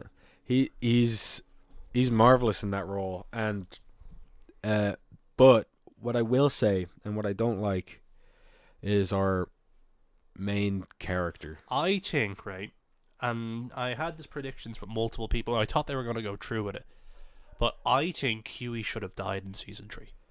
Because he keeps going on about wanting to save Starlight, and he wanted to do this, and when, like, you know, Soldier Boy was about to get them, and he was up in the room, and he was like, oh, do I take the V? Because I think that would have been, like... In season 1, Huey was your step-in character, but now every character is so developed that, like, I think one of them should have died, and I think it should have been Huey. I don't know if Huey should have necessarily died. I just I don't like. So I feel like it's a regression of character more so than anything. It's like, I mean, a lot of people were like, it's totally understandable why they would take the superpowers, and I'm like, it's totally understandable why Butcher would take the superpowers. Huey, not so much. Mainly, or well, he might have actually taken it. I don't know. That's not really a trait that he's really mentioned before, if he would or would not. But he could have taken it. He only got this jealous streak in season 3. Yes, the jealous streak came out, and then him and his attitude for how to get this done. I understood that he got betrayed, but I'm pretty sure he's been betrayed by heroes before. Yeah. I mean, so look at why the whole would catalyst of the show, A-Train plowing his girlfriend. Yeah, so why would he necessarily by the way, I love A-Train's story arc. That's going to be like, the thing is, but it really with A-Train just because he's not in the season a lot, but his story is just pretty much consequences. Yeah. That like just the show, I think, is one of the best shows out there at the moment. The fact, like, all the topics it covers, like sexual assault, celebrity culture, drug culture, corporations, and like just again now left and right wing in politics, where like there was actual people going, wait, Homelander isn't the bad guy? That like it's so well done. Like I can't even call it satire, and like the show has done the impossible where I don't even see it as a superhero show. They wear costumes, they have powers. But now, like, I don't see him as a Superman figure anymore. I see him as the Homelander. Yeah. This evil guy. Because, like, one thing I noticed with season 3 as well that I did kind of like was all the main supes barely used their powers. Huey and Butcher used their powers the most. Like, Annie barely used hers. Homelander, of course, he had his laser eyes and flying. But no one really... There wasn't really a lot of powers this season, which I'm like, that is a... Okay, I gotta close the window now because they're screaming outside. Yeah. But, like, it was such a bold... change because, like, you know, season 1 is showing this world, showing how grimy it is, and season 2 is on the run from the 7. Yeah. But it's just, I don't, like I said, I'm only going to get the negatives now because I have very few negatives about season 3 because it's still so much better than most things out nowadays. I do think that. I mean, this will probably be my most controversial statement, but I still now. It's up in. I mean, it's up in the air because there's still some characters I dislike in the show, but I still prefer watching Umbrella Academy. Oh. Mainly for the fact that Umbrella Academy goes crazier places. Like, visually, Umbrella Academy, I think, is more stunning than anything The Boys has to offer. Visually. I mean, I tried watching Umbrella Academy, couldn't get into it. I'll try watch it again, so I can't compare. Again, visually, you can kind of understand, mainly for the fact that it's insane. It's literally insane. I will say, though, I will commend how they did Elliot's transition. That it just is. Oh, it just is, and nobody cares. I mean, because they're superpowers. Why would they give two shits? Again, I just love that, and the fact that, like, they let Elliot do it. Yeah. It's like, you're now, was it Victor now? I think it's Victor. I think that's his name now. But it's just, again, all the people complaining, it's in your face. Who fucking cares? It's still the same character at the end of the day. Yeah. And now it's just who they actually are.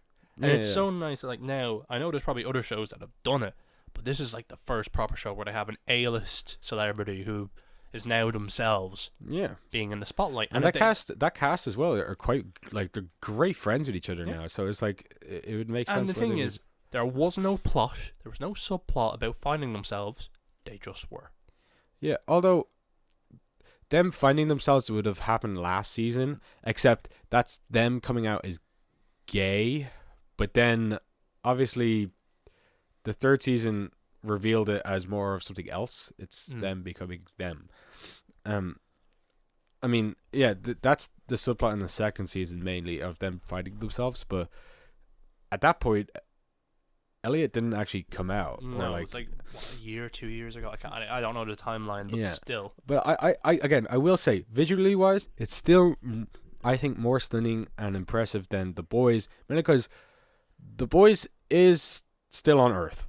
It's not changing that a lot. It's not. I mean, don't get me wrong. It's dealing with, I think, I'm not saying it's like worse in the sense that it has bad, like, not, and it still has good visuals, camera work wise, and all that stuff. And Well, I think what you're trying to say is like The Boys, although as wacky as it is, it takes itself a bit more seriously than Umbrella Academy to a degree. mainly for the fact that yes, because it is dealing with more serious topics. I mean, Umbrella Academy is most serious topic is the Elliot situation, and they do, again, they take it in their stride. They just like they changed her name to Victor, and it's like everyone's like, oh, okay, Cool. so Like, yeah, it he's like just that is now. what it is. Yeah, I love that. Yeah, and again, them being superpowers and like them, everyone's weird in that show. Yeah. I say weird. Don't get me wrong. I'm not saying that's like abnormal, no, I but mean, like, look at Robert Sheehan's character. He's just batshit. He's the one who sees dead people. And yes, then there's and he's a like great the fucking kid character. who's like older than he actually is, but he's just a kid, and it's just a joke. It's like, haha, he kid, but he's smarter than everyone. Yeah, And then what was it? Luther is just a big ass gorilla man. yeah. I like it for the fact that it actually feels more comic book related than The Boys, and that's why I'm saying I enjoy watching it more than The Boys. I'm not saying it's preference. necessarily better as a show. I'm just saying, as a preference, I prefer the more comic book feel that the Umbrella Academy has. Now, again, I will say, criticize the new season of Umbrella Academy. I don't know if you watched that. Yeah. I said I Oh yeah, haven't looked. you got bored of it, and then Sorry, not I bored. got Sorry, bored. I just couldn't get into it. Yeah, you just couldn't get it. Yeah, but in the latest season, I will say there's one character, and I feel like she's not very well managed at all in almost any of her seasons, because she is such an OP power, like an amazingly OP power, which even got buffed. It got buffed in the latest Usually season. it goes back, not Yeah, forward. it got buffed in the latest season, which is funny because in the end of season, or like halfway through season 1 or something like that, it's nerfed, mainly for the fact that. Will I just tell you the scenario of go this for character? Okay, so spoiler for Umbrella Academy, I guess. But like this Umbrella Academy character can say, "I heard a rumor," which makes, once you hear her say that, you're under her spell. Basically, she can tell you like, "I heard a rumor that you shot yourself in the head. You would go get a gun and shoot yourself in the head." That's already OP. Yeah, Because you only have to it's speak. mind control. Yeah, you only have to speak. And in season, halfway through season 1, neck slipped, like got cut, so she can't speak. Season 2, well, okay, at the beginning of season 1, why she also doesn't use her power for a really long time is because, which actually makes sense, is because she broke up with her. She got divorced from her husband because she used her powers on her child, and the husband was very upset by that. As you would be. Yeah. So she vowed like, I'll never use my power again, because that really just fucked her up. Which is a big promise to ask. Yeah. And the only time she was going to use it again, and she was about to use it again, right then and there, she got her neck like cut. So, and then in season 2, she also vowed not to reveal her power because she was a black woman in the 20s or some shit like that. So not only was she being prosecuted for being black, if she showed herself to have superpowers, she'd be prosecuted Witch. as a witch. So yeah, she's, and probably hung, so she's not, I actually can't remember if it's in the 20s or in the 60s. It's or in a something bad like that. era anyway. Yeah, it's in a bad era. Then what you call it, or the 40s, actually might be the 40s, but then in season 3, which I think is her done the worst, although it's not necessarily out of character, because she's got a lot of shit that she got messed up. Like, she lost her child because they got flung through time, so she could never see her child again. She then fell in love in the 40s. I'm going to say 40s. In the 40s with and got married again. But this time she revealed her superpowers, and then this guy became like slightly distant, not too distant, because obviously he's in a time of like bigotry to his own people, so he wouldn't be too bigoted to her. But then she got flung through time again back to modern time. And then she's like, I had enough. Like, I just want me to be home, like, now. But they did the grandfather paradox, where If you kill your grandfather, are they you killed. born? Yeah, they accidentally they caused it. They caused the reasons for why their parents died. They caused it, but they didn't do it, right? Like, it was another person that did it, but if they didn't do to time travel in the first place, it's just a very interesting show. There's a lot that happens, and it just reminds me of like watching a comic book, which is why I like it so much, because it goes places all the time, and it's So is that an aspect you enjoyed about the Batman, that felt like a comic book on screen? 'Cause that's how I felt about it. Yeah, exactly. Yeah, and then, I mean, in every season, in literally every season, it's a doomsday season, and it's like it's just dealing with the end of the world over and over and over again, and it's so interesting how they get away, like how they Go, phew, that was a close one. well, either that or like it's just fascinating to me, like how many times they're like, this is the end of the world situation, but it's done so well where it's like, psych, it's not the end of the world. I'm gonna counter your point here. Yeah. Of like you like comic book stuff, like you like seeing it adapted. Yeah. I don't think The Boys is trying to adaptate a comic. No, I think it's I just don't trying to think it is adaptate media in general. Oh yeah, that's what it's doing. Yeah. That's but I'm not criticizing it for the fact that why I prefer watching one thing to the other is because I'm a fan of comic books. Yeah, which is and media I already know is bad. So when I watch The Boys, you're just reinforcing what I think. So like, it's not really like it's not that I hate The Boys. I still like The Boys. It's just the message that's being dealt and or is coming across to me is just like, bro, I get it. I know, but like, because like that, and it's a big criticism on it. I know all the characters are based on DC characters, but it's Marvel. They're taking the they're throwing their because like I know plates at. Because I do like it, because I like the fact that like whenever, because the voice has a certain vibe to it, like the color grading on the show is fantastic, but as soon as like they're on a television, it looks like television, phone, YouTube. They're really good at emulating that. Yeah. But it's just my fear with the show, with a lot of things nowadays, is like something is going to be pushed on it. That like they're going to start blurring the lines. Because like I think Eric Kripke came out and said like, yep, Homelander is now a Trump figure. And I'm like, okay, the fact that you said that next season, is he going to be... It's pretty obvious anyways. It's pretty obvious, but it's just having the little blur between the lines, but it's just like the fact that they're so on the nose, right versus left, especially with Homelander killing a person on the left at the end of the season. Where it's like, okay, because I know, here's the thing, right? I don't know if you copped onto this, but Soldier Boy was an allegory for COVID-19. Was he? Yep. Because whenever Homelander was on the television talking about Soldier Boy, he's not real. Go outside, have fun, go to restaurants. He's not real. Soldier Boy isn't alive. Oh, I see. Because I know that like they were talking about like, yeah, we're going to deal with COVID-19 in this season, but in a different way. And as it kept going on, I was like, holy shit, Soldier Boy is COVID. I guess it could be seen as that. What I actually thought it was dealing with America's past. Well, that too. Yeah, I mean, because I love what Soldier Boy was like, how ambiguous he was. They don't even really say if he was a good guy or not. Yeah. Like, he's not an anti-hero, but he's not a hero either. Was he racist, or was it an actual accident? He has like the 80s masculine macho man vibe, but he also has a vulnerable side. Like, I know that like people are saying he's a villain, but I'm like, is he?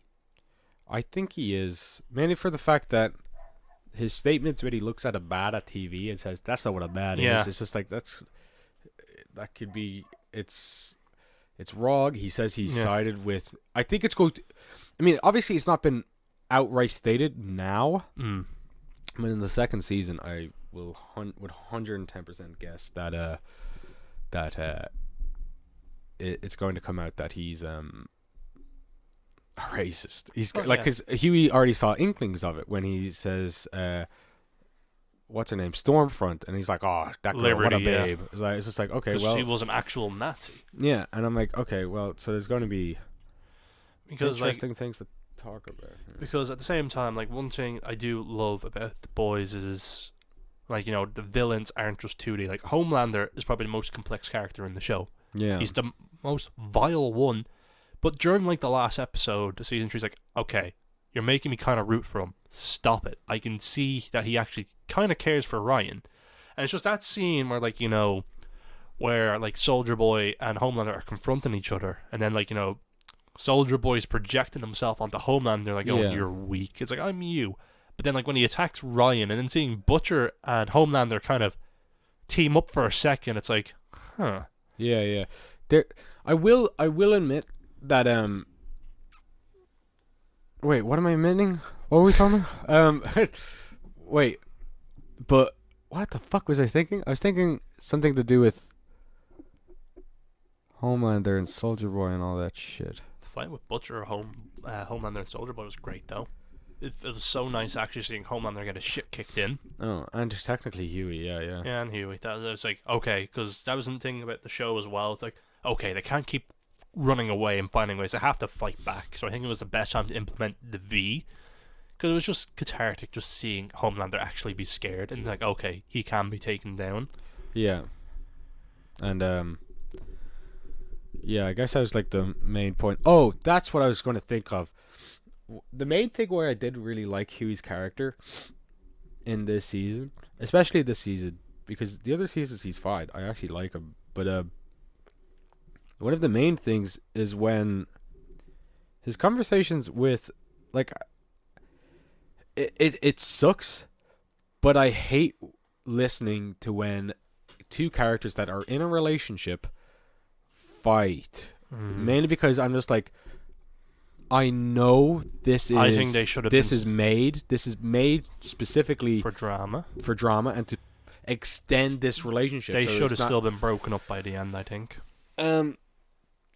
I think they are, but it's what I disliked about it was the fact that Huey turned fucking rotten to her. Like, I mean, like when she says that what's his name? The speedster died? No. When he says when she says to Huey that her sexual assault, like The Deep, yeah, he's the back deep, in the he's 7. back in, and he's just like, you just gotta deal with it. That's when I was like, I don't see Huey saying that. No. Really, I don't. Like, I mean, like, and that's like the worst. I mean, I know the writers wrote that specifically, so you can understand why they're going Yeah. to separate Because like, eventually. I but, think like or they are separated, or why they did separate in the first time they place. should have shown this vile side of Huey is with A-Train. That's the first thing they should have shown. Because like the scene in Herogasm where he confronts him, it's like, oh, now we're seeing the real side to Huey. He has the power and he can fight back. And I think that should have been like one of the first interactions he had with V after like, getting Soldier Boy out. Because then it'd be like, oh, we're seeing the actual side of Huey. Of him being resentful. Like seeing A-Train actually apologize. Because again, it happened. I think what's actually happening is they're making a big representation of power corrupts absolutely. Yeah. So he might be good without power, but he needs, in that sense, he needs The that control. Yeah, once he has the control, he can't let it up. Or when he's like he needs that timid side of him, because that's his human side. That's him being scared. And Sure, I mean, that was one of the big things about Homelander, was him confronting that side of himself. Yeah. And it's like, okay, if that bit does get cut out, like, again, if it does, I think he becomes a more boring character. But actually seeing, like, one of my favorite scenes was, like, at the end of the show when, like, Soldier Boy's defeated, and he leaves with Ryan, but he doesn't say a word. It's one times, and even then, like... Did you mean to say Soldier Boy, or did you mean to say... No, like, when they defeat Soldier Boy, and it's all said and done, they're just in the tower. And he's leaving with Ryan, and Homelander doesn't say a word. Ryan just goes, I want to go. And he looks at Butcher and just walks out. And Homelander's usually the type of person to have the last say. And as well, when Maeve was fighting him, he was like, not now, I don't want to do this. It's like, that was also the first times he put his ego to the side. Because he could have just picked her up and snapped her neck. But he's like, nope, this guy hurt my son. And I find that a lot more interesting. That, like, he was provoked that time. Yes. But now that, like he's corrupting Ryan, like seeing Ryan smirk after that guy got his head blown in, it's like, oh, that's going to be an interesting topic for next season. Right. Sorry, I'm forgetting characters' names. Ryan's the son. The son. Oh, yes, yeah. I remember, yeah. Yeah. I I think my main problem with this season is just Huey. I just didn't like his character all too much in it, and I understand he's meant to be. I think that's like the thing that's done poorly though is that like he's meant to be done when he's in scenes with Starlight. He's meant to be a dick, so it would be understandable why they break So they make up. such a big deal about him being like the canary for Butcher, like he sees his little brother in him. Yeah, but I really just disliked how he's handled, mainly because it's just such a contrast to like when you see scenes of him alone. He's meant to be our protagonist. I'm not. Every time I look at him now, I just kind of get this icky vibe about him. I expect that from Butcher. Oh, Butcher's always been that though. He's been that from the very beginning. Yeah. He's been Conniving. morally kind of conflicted at the very beginning, and obviously when Huey starts going bad, Because he's like obviously I going can to turn definitely into that, see, so I don't mind that. I can definitely see Huey taking the V. He'll see Butcher do it, and that's a big thing. The fact that it was just there, of course, why wouldn't he take it? They like the fact it was temporary as well, but like it did go to his head. But it's just the fact that he turned into it. Like the jealous stuff, I understand. Like, but I don't think that's him going. Like the jealousy, yeah, that's just a thing that happens in relationships, and it was interesting. And I'm glad that like that Supersonic was actually a good guy. I knew he was gonna get killed because why wouldn't he? Yeah. But with Huey, just the fact that like he's the stand-in, he's the weakling, and him like using his courage. Of course, like one thing I do think was interesting was like their powers kind of reflect the people they hate the most. Like Butcher is a nerfed Homelander, and Huey, not that he's a speedster, but he can get to places quickly. Yeah. And it's the gag with the clothes coming off is funny, but I just feel like my favorite season order is 1, 2, and 3. Like, and not to say like 3 is still bad. It's still better than most things, but it's just I feel like it's the most inconsequent. Like this season just felt like setup. Yeah. Like it didn't feel like the story was happening. They were planting the seeds. Yeah. Like the fact that they made their big cliffhanger at the end of season 2 was the fact that Victoria Newman was the head popper, and she was barely in this show. They confront her. She has like really nothing to do. No, really. it's just Like, the fact that she's the head popper, and like at the very beginning, Yeah. I thought like we were going to see a nice couple thing. By the way, that's the other thing. I liked the couple dynamic at the very beginning when they're trying to solve the head popper thing with each other, and I'm like, this is cool. I like this, but then kind of just forget about her. yeah, and then they just forget about her exactly. Because like they was like, we want to tell this story of Soldier Boy, and like again, I'm glad that he isn't dead, and like the death they gave Maeve a happy ending, which is like the biggest shock that she lost her powers and now she's human and she can be with her partner. Yeah, But it's just like that was the biggest downtime. It felt like setup. Like again, I don't mind 1 or 2 things of setup because like there was things that did happen. Because again, I wasn't expecting to see Ryan back this season, so it was cool to see him back. And like seeing Butcher like just lash out at him because he doesn't want him to get hurt, but again that has an actual effect on Ryan. It's like, yeah, I can see that, but it's just again, the focus on Soldier Boy was great, but they also had set up from season 2 that still wasn't paid off. Like Victoria Newman, now she's vice president. Whoop-de-doo. Homelander runs off, but he's still insane. Whoop-de-doo. yeah. That like, I don't know, it's just the next season they have to do something bold. Because I feel like this season wasn't bold enough. Yet it opened up with a guy exploding in a man's penis. I still didn't feel like it was bold. Even Herogasm. Like, they were hyping that episode since the end of season 2. It's like, oh, you're not ready for Herogasm. There was a lot of boobies and willies, but it wasn't anything. No. Like, the most gratuitous thing that happened was, like, the Deep getting his willy sucked by a fucking... octopus. Yeah, but even then... But that like, was also hyped up from the very beginning because Yeah, he kept looking yeah. at an octopus. But it was just like... And he ate an octopus. I've seen worse on TV, and like, yeah, the best part about Herogasm was the fight at the end, but it wasn't as intense as they made it out to be. Yeah. Because of course, like that was a big controversial thing in the comic, where like the fact that like how I thought they were gonna do Herogasm was like Homelander was so stressed, he's like, "Fuck it, I'm having an orgy." That's what I thought they were gonna do, Yeah. but he didn't partake in it. Yeah. like, I really know- nothing to do with it. He showed up at the end again. The fight was fantastic. But he only showed up at the end because he wanted to Soldier take Boy. down Soldier Boy. Because again, I did like Jensen Ackles as Soldier Boy. I like the conflict in that character. Hmm. But I feel like it was just too much was happening, and like I hope the show starts wrapping up soon, because Hmm. eventually it's gonna lose steam, and I just think if you don't have an ending in sight, Yeah. because that's why like Breaking Bad just works as a show, because everything just feels like it has, like if it kept going, I think it just would have lost the steam. Yeah. I Because mean, it had that one movie, Sicario, El Camino, or El yeah, it Camino. didn't need it. Like it's still enjoyable, but Yeah, that season worked, and it kind of just really rounded off that character. Not really. because the thing about the boys is it ends with the same. The main question about the boys is how do we defeat Homelander? Hmm. And at the end of the season, they still have that question.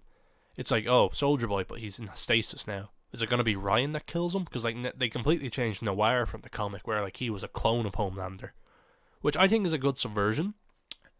But it's just Yeah, like he has like a part in the show where I'm like, what's going to happen with him? Like I could see it coming. But the thing is, I think he's going to come back, but as like a zombie. That like because they did that arc. It was with Lamplighter actually, where they kind of brought him back to life, but he was batshit. Because like they did a lot of Hmm. setup with Black Noir just for him to be killed. I'm like, no, they're gonna do something more with it.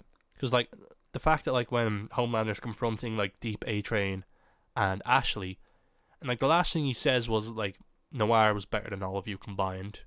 I don't need you. But like I said, it's just it would have Hmm. been interesting seeing Homelander more injured by the end. It's like, oh, because like the fact that like we seen him fight, it's like he can be stopped. But it's just, I hope they start, because that's the thing is like they lean so much more into the real life aspects, like the right and left. It wasn't really there in the first one. It was more like social media and stuff. That I hope like it just kind of not takes away from it, because it's still important things Yeah. to talk about. But it's just like, okay, how do we defeat this cunt? Yeah. Because like now it's like, okay, Ryan. Because we know that the boys can't kill him. They can injure him, but I don't think they can kill him. Yeah. I don't know what's going to happen. I I think I don't know if it's going to end even the next season. I don't. I think I know that Eric Kripke said that like he had 5 seasons in mind, and I hope it is that. Cause I know that they have a spin-off in the works, which is Yeah. always a scary sign. Then Yeah. again, like I haven't watched it, but I heard Better Call Saul's really good. Oh yeah, yeah. That's turning out to be. Uh, some people have actually claimed that's coming out to be a better show than, or an Mm. equal show to Breaking Bad. But I will say, the show that I actually do think is going to end next season is the one I'm comparing the boys to, Umbrella which is Academy. Umbrella Academy. I think that's actually going to end Because soon. I think like every good story needs to have a good ending, Yeah, which is why like a lot of like stuff I can't watch. Like look at the Flash. yeah, It just like it's just the same thing over and over, and like I hate when shows. It's like the main story's wrapped, but it keeps going, mm. and they keep making up stuff, and it's like I hate that when it keeps going on. Like one show that I wish wasn't cancelled because they tried to cram it all in the last season. It still worked, but it highlights what each season could have been. Was BoJack Horseman, Mm-hmm. because like Raphael Bob Waxberg, the creator of the show, said to like the CEO of Netflix, like, look, That is a long name, by the way. yeah, that's him. But he said to the CEO of Netflix, like, because he always tried to end each season as an ending. But he's Yeah. like, look, if you're going to cancel my show, let me know one season in advance so I can end it. And with the last season of BoJack, it was like split into 2 parts. It was a bit longer, but it was just like you can see the story beats. Yeah, Because like BoJack gets cancelled, but again, they don't have a season to explore it. He gets better. It's just a character growth. It's like it still works in the one season, but it's the one show. It's like I can see what they could have done, and I can see how they still could have got to the ending. And with a lot of shows, like you have that season where like I could have lived without it. yeah, But then again, like that's kind of like the boys, where like it's more the mental aspects of it. Like if you haven't watched it, I highly recommend it. mm. Don't binge it though. It's the one show I never recommend to binge because it gets fucking dark, and like that's a whole episode in itself. Yeah, But it's just like a good story needs a good ending, and if it doesn't have one in mind, or if there's no setup for it, I'm like, okay, you're just kind of making it up as you go along. Like look at Phase 4 of Marvel now. It feels so aimless, and it's been Yeah. a weak phase. Like yeah, like some movies are good, but it's just the whole appeal of Marvel was that it was set up, and now it's like the multiverse guys, but they keep saying it, but there's nothing really happening, and like a lot, like even me, like I'm like, yeah. I think well, Yeah, I think even Marvel. I mean, Marvel technically, I would say Marvel still has the end with the Infinity War, but and it is kind That of was such a conclusive ending, though. yeah, And like I said, a good payoff. Like, Thanos was set up for years. He was an imposing villain. yeah, Good character arcs, good character resolution. Phase 4. yeah, and I like movies from Phase 4. I like the Spider-Man movie. I like Doctor Strange. I like it's just- Doctor Strange. But it's just like... I actually did like. I know Love and Thunder is getting a lot of hate, but I actually did like it. I didn't want to see it, but I will be seeing it on Monday. So. Yeah, and then I love Shang-Chi. Shang-Chi rocks. I think the But Shang-Chi, out of all of them, sounds like it went back to roots. yeah, and That it wasn't really connected, but it was his own thing. yeah, and I will say Because I don't know if you watched Miss Marvel. no, that's it. Are you going to watch it? No. Because I have something I'm going to spoil on it that I just Okay, saw sure. earlier. Go ahead. They said the word What word? mutant. Oh, And really? they said, like, oh, it's a mutation. And then all you hear is... She is a mutant. do. You hear a rendition of the 90s team. Oh, really? Yeah, and the recent one. So it's like... It's a bit bizarre. But, I you mean- know, it's just like... Phase 4 is so bloated, but nothing's happening. And I think that's, like, going to be their downfall. Yeah, I think I like oh, that's the other thing with Miss Marvel, by the way. I know CGI wise it was never going to happen in the first place, but why'd you give her those superpowers? Why'd you not give her superpowers? Why'd you have to give her just a knockoff Miss Marvel's powers or Captain Marvel's powers? Could you not just give her stretch powers? Yeah, because probably, like... Because The CGI is CG insane. compared to the movies has been good and has been bad. When it's really It's got bad moments. I mean, okay, I know a lot of people were shitting on She-Hulk, and it some scenes it does look bad, but like it's not necessarily bad CGI. But as well as I think, well, especially with She-Hulk and most of the shows, by the way, the designs suck dick. Yeah. Like She-Hulk sucks dick because Marvel were like, oh, thin her down, make her more womanly, and it's just like, No, give her muscles. yeah, she's the She's a female tall green equivalent. Yeah, she's the equivalent of like, if Hulk is that muscled out, and he's a male, It's like, I know. She-Hulk would be muscled the fuck out thing as is, like, female. they just I want don't to care. sexualize girl bodies. Like, she's just toned, but she's Yeah. got a big boobies, big butt, and big hips. It's Whereas skinny. Hulk is just... Yeah, it's skinny, which I'm just like, why? Have you seen females with muscles? They don't look like that. No. That's like a supermodel body, and a supermodel body is not quote unquote fit. They're not like going to be able to lift much shit. I think it's just... But She-Hulk with muscle will be able to, like, Just again, it's just because she's big, green, and mean, like Hulk, but she doesn't have the muscles. big green, lean, mean eating machine. Yeah, Like, but yeah. I don't. Again, like Marvel, it has lost me. Because again, like Spider-Man: No Way Yeah. Home, I kind of take that out of Phase 4 because it does feel like its Oh, own yeah, thing. Yeah, they're like, It feels like a conclusion to Tom Holland's Spider-Man, even though it's technically the beginning, Yeah. and Tobey's and Andrew's. yeah. Well, you see, I will always I can criticize this shit all I want, but I'm still watching these films. Not the shows much. No, the shows it's too like yeah. I heard that What If is getting a second season. Yeah, but I'm it just is. like, wasn't that like? I mean, that can be a thing because it's just about multiverse. Because the thing shit. is, right, Kevin Feige said the shows won't impact the movies in any way, which was a blatant fucking lie. I will still fight the fact that technically you can go ahead Yeah. and watch the movies and you still understand what's happening as a whole.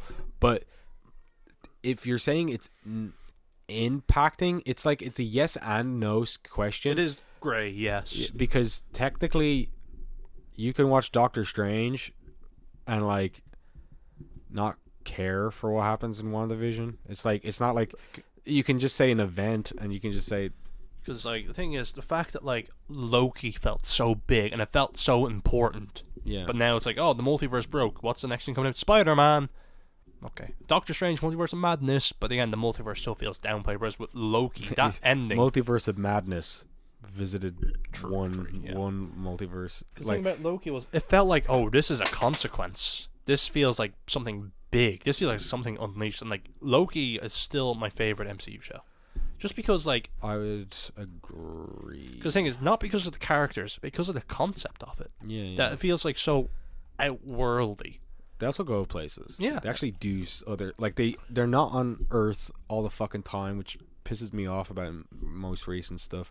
That's why I like Love and Thunder a little bit as well, because it went places. Yeah, but like Loki, it wasn't about him. Mm. Again, the name is Loki because if they named it the TVA, you wouldn't care. They needed an appeal, which was It's Loki, technically about him because Loki it's literally about masturbating with himself. it's technically about him because he's literally in love with himself, which is like kind of funny in my eyes. But man, yeah, the visuals in that show were fantastic as well. Yeah, I would also agree. Yeah. But I mean, like, I guess the show I can also bring up now because I watched it was Obi-Wan. I was disappointed with it. I was happy with the Obi-Wan and Vader scenes. Yeah, when it was great, it was great. Yeah. But I feel like it should have just been a movie. Yeah. And by the way, I know a lot of people are shitting on Leia, mainly because... No, I thought she was fantastic. I thought she was great as well. I mean, don't get me wrong, I still think it's stupid when she ran away from a grown adult, but most of her scenes work fucking phenomenal. Because again, like, I can see it as the movie of Obi-Wan being exiled and, be like, hey... Because I didn't watch any of the trailers. I wasn't planning on watching it. Me neither. I didn't watch any. And like when I seen Leia, I was like, oh, and now like it makes Leia even better. But like at the same time, it's like, oh, she, it's just one of those things. But I can see how it could have been a 2-hour movie. And I heard someone did cut it down to 2 hours, and it worked good. But it's just the Grand Inquisitors. I didn't give a fuck about. I liked the second. What's her name? The third sister. Yeah, I like the third sister at the end of the movie. Or show. Yeah. At the end of the show, mainly for the fact she revealed why she is. But the thing is, right, the show was trying to make a villain out of her. Fucking Darth Vader, dude. Yeah, true. Because again, when they first fought, and it's like seeing like Vader put Obi-Wan through the fire, it's like, this feels personal. Yeah, yeah. Like when they were on scenes, like that's what everyone wanted. And like the final fight. It's like, okay, this is like this. It's the first time you see Vader like in movies and like actual live action get his shit rocked, and it's so different because like when his helmet got busted, and you see him, it's like it feels like the end of Revenge of the Sith again. Yeah, where he's like there panting and like the how they like did, Hayden Christensen and James Earl Jones like mixing with each other, like that was fantastic. Yeah, yeah. But it was just like that. Those were the best parts, but half the time, what else was happening besides Leia getting missing? Well, I liked Leia at the first half. The second half, I hated Leia. Again, it wore thin. Yeah, and I will also say, I because of the reveal at the end with the third sister, I liked her. Of course, her being a villain throughout half the show and only revealing her reasons for being that at the end kind of sucks because she's a really interesting character, and I think you could have done that a lot more, worked with that a lot more, if you did it earlier and then just kept building upon it. And then the satisfying conclusion of her character at the end would have been perfect. But hello there. Yeah, and then the other Inquisitors, I couldn't give two shits about, mainly because actually, the other Inquisitors, I will say, I also didn't give two shits because I already knew their conclusion from the Rebels show. Because the Rebels show, they're dead. They're like gone. All of them are gone. Which, by the way, this new like Disney-owned Star Wars thing with the Inquisitors and shit, especially in that era, like where they hunted down Jedi and stuff, I personally don't really like that this retelling of this Star Wars story, because they have a beginning and end and they're just trying to cram everything in the middle. But like, why I hate the Inquisitors, why wasn't Darth Maul in the show either? Because he's in Rebels. Yeah, exactly. And he dies. Yeah, in Obi-Wan's arms. Yeah, it's a really good scene. It's an awesome scene, actually. But Inquisitors I find stupid in general because the whole point of the Empire was to stop like people from experiencing the Force and shit. And they technically do, but like, I mean, the Inquisitors themselves are 'Cause, Force users, are again, they the not? scenes where like Leia and Obi-Wan are like, trying to like trick like the troopers and like intercept. I mean, that's interesting because like Obi-Wan is now more of a myth. I am actually glad they didn't do the because I thought they were just going to do a reference with these aren't Yeah, like, but they actually like he didn't want to use the Force at all. yeah, In yeah. fact, when he did, he was rusty. But the funniest part about the show was like at the end of the final fight between Vader and Obi-Wan. So long, Doss. That he actually referred to him as Dark because Because that was his he first referred name. to him as Yeah. dead. Like he referred to Hello, Anakin Doss. as dead. It's been a long time. Yeah, yeah. And it's like they had to do it just because like okay, it wouldn't make sense for him to call him Darth because Darth is a title and Vader is his name now. Yeah, yeah, yeah. I also want to say that every episode we break our record for how long they are: 2 hours and 11 minutes. Woo! Yeah. I mean, 3 we talk hours about- next time. 3 We hours. talk about shows though, and I mean, I liked Obi-Wan. Hmm. I will say that I liked Obi-Wan. I liked it, but I don't think I'll watch it again. I think I'll just watch the clips on YouTube. Oh yeah, I'm definitely just watching the Vader fight, and because again, I actually liked Hayden Christensen like doing the physical role as Vader. I think that's like just very interesting, especially when like he's first revealed. Not first revealed, And sorry. it's the first time but we when ever he's see fir- Vader suit up as well. Yeah, and he's like killing people by just choking and Yeah. walking by them all. Just like that's fun. That's He's like, just executing people, and he's trying to lure Obi-Wan. The fact that Obi-Wan had to contain himself. yeah, and it's like it really works. I liked Hayden Christensen as Vader again. And- Also, another missed opportunity for Ahsoka not appearing. Just to see Obi-Wan and Ahsoka interact. Rebels, just Rebels it's again. just- yeah. Sorry, like so much of like where's It's already these been characters? it's already been done in Rebels yeah, and it's whatnot. like so much of this. It's kind of like it was the show needed? No, because Rebels did a Not lot to of it. mention like And not the and new season of Clone Wars as well. oh, the final season Yeah. of Clone Wars. Yes, that's a phenomenal season, by the way. If you haven't watched it, definitely fucking watch it. I mean, I would recommend. There's like tons of lists on what to watch before watching it, because Something it I is. haven't watched the Clone Wars, but I love the fact that they make clones actual characters. That's the best part.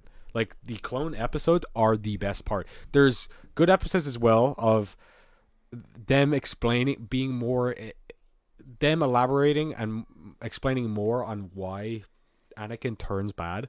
I'm like, if you're like wondering, like, oh, where's the jump from Star Wars Episode 2 and Episode 3 and why he starts killing kids? So, well, if you watch the Clone Wars You show, can see the corruption. it becomes more obvious. It's still fucking insane how he kills kids, but it becomes a little more obvious. Yeah. So Clone Wars is a fucking awesome show, and with Ashoka, I will say I do like Ashoka, but I don't think she needs to be in much. See, the problem is now with all these characters that were made in the shows, like Grogu and Ahsoka, is Yeah. like, how are they going to impact? Like, She was technically made in a movie. she was, yeah, the 06 Clone Wars movie, but it was still like, not the mainline stuff. Yeah. It's like, how are these characters? We know, like, what's going to be the importance of Grogu now?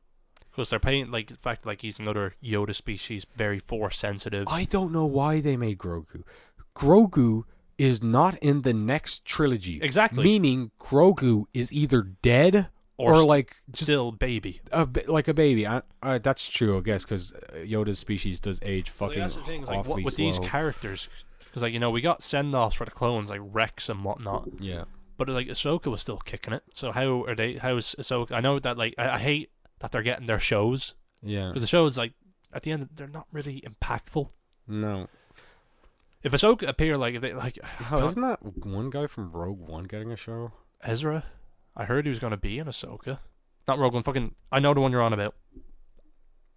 I know. The trailer came out, but I can't remember the name. Cassian? Cassian or something. Cassian, yeah, something like that. He's getting a show. Who cares? Apparently, I mean, I will say visually it looks really good, but apart from that, yeah, I don't really give two shits about that character because one, his character was very bad in Rogue One. I mean, all the characters were just it was just another version of Reach and the Suicide Squad mixed together. It was a fun movie, but it's just Yeah. don't expand on these characters. We know that, like, I like that with his character in Rogue One is that they showed the shady side of the Resistance. Yeah, that's the one thing I say I kind of like. It's kind of up in the air if I like it or not. Where they hint at the foundation of the Resistance, or not the Resistance. The rebels. Yeah. Where they in Obi-Wan anyways. They hint at the foundation of the rebels, but again. I also will say, Rebels, the show, sucks dick. Don't watch it. Watch scenes from it. I've It's seen phenomenal. the Ahsoka fight. The Ahsoka fight with Darth Vader? Yeah. Yes, that's a great fight. And basically anything that they hint at the past is great. Like, top notch. Because I know anything that, like, with the new cast sucks dick. Rebels and Clone Wars, the fact that, like, the Mandalorian, whose name I can never remember, with the Darksabers intercepting with Mandalorian now, the redhead one. Bo-Katan. Yes, she's from Clone Wars more so than Rebels. Yeah. But like now it's all getting too interspersed. Well, yeah, that's why everybody liked Mandalorian, is because it didn't have much connection to anything. It was its own story, but thing. now it's like season 2 was literally just fan service destinations. Yeah. It It's felt just like, very aimless as a season. hey, here's the bounty hunt, or here's the actual Mandalorians, which again need to know the timeline on that. Because again, where's the jump? The first episode where, like, you know, he's on Tatooine and he sees the guy walking with Boba Fett's armor. Like, that's not Boba Fett. That would have been great. It's like, oh, there's the armor there. But the fact that, like, you know, you see a hooded figure follow him. Who is it? It's Boba Fett. It's like, okay. But you see, the one thing I absolutely fucking like despise is not despise. Sorry, that's a bit aggressive. But fucking despicable. yeah, it's like it's just infuriating. No, is in. Is the timeline. It's just the timeline of, like, it baffles me, right? So Anakin BBY is dead. Is dead. Like, and he's what, 20 years, well, okay, he's not dead of old age, but like, okay, let's go to Obi-Wan, right?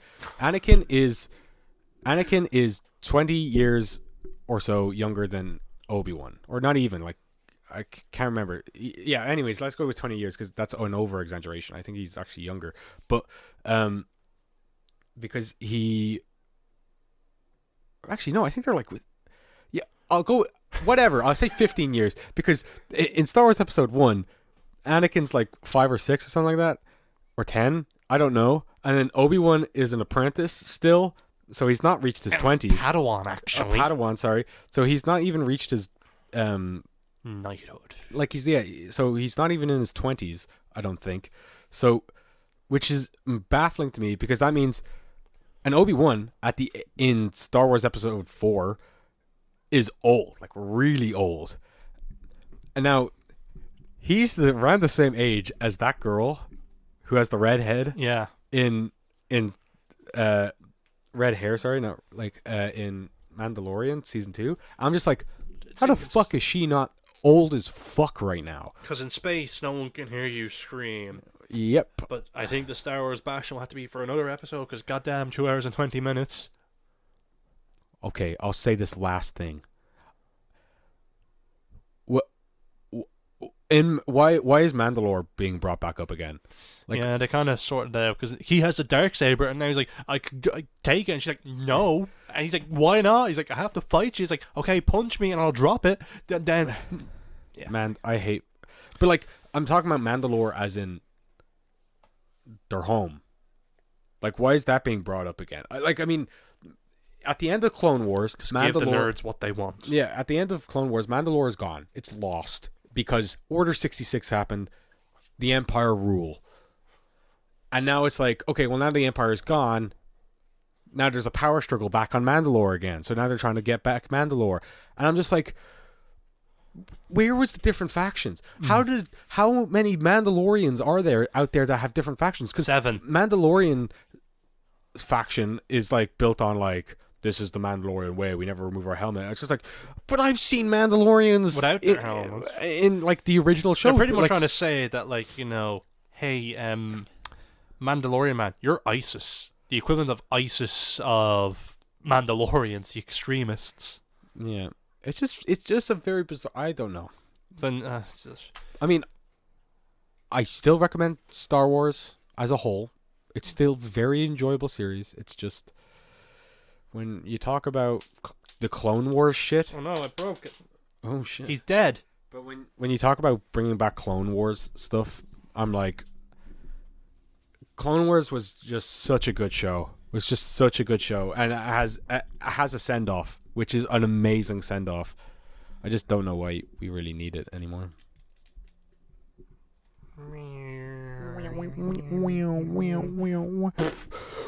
Oh Jesus! He's okay. Oh, that's just a slap to the face, slap to the cock.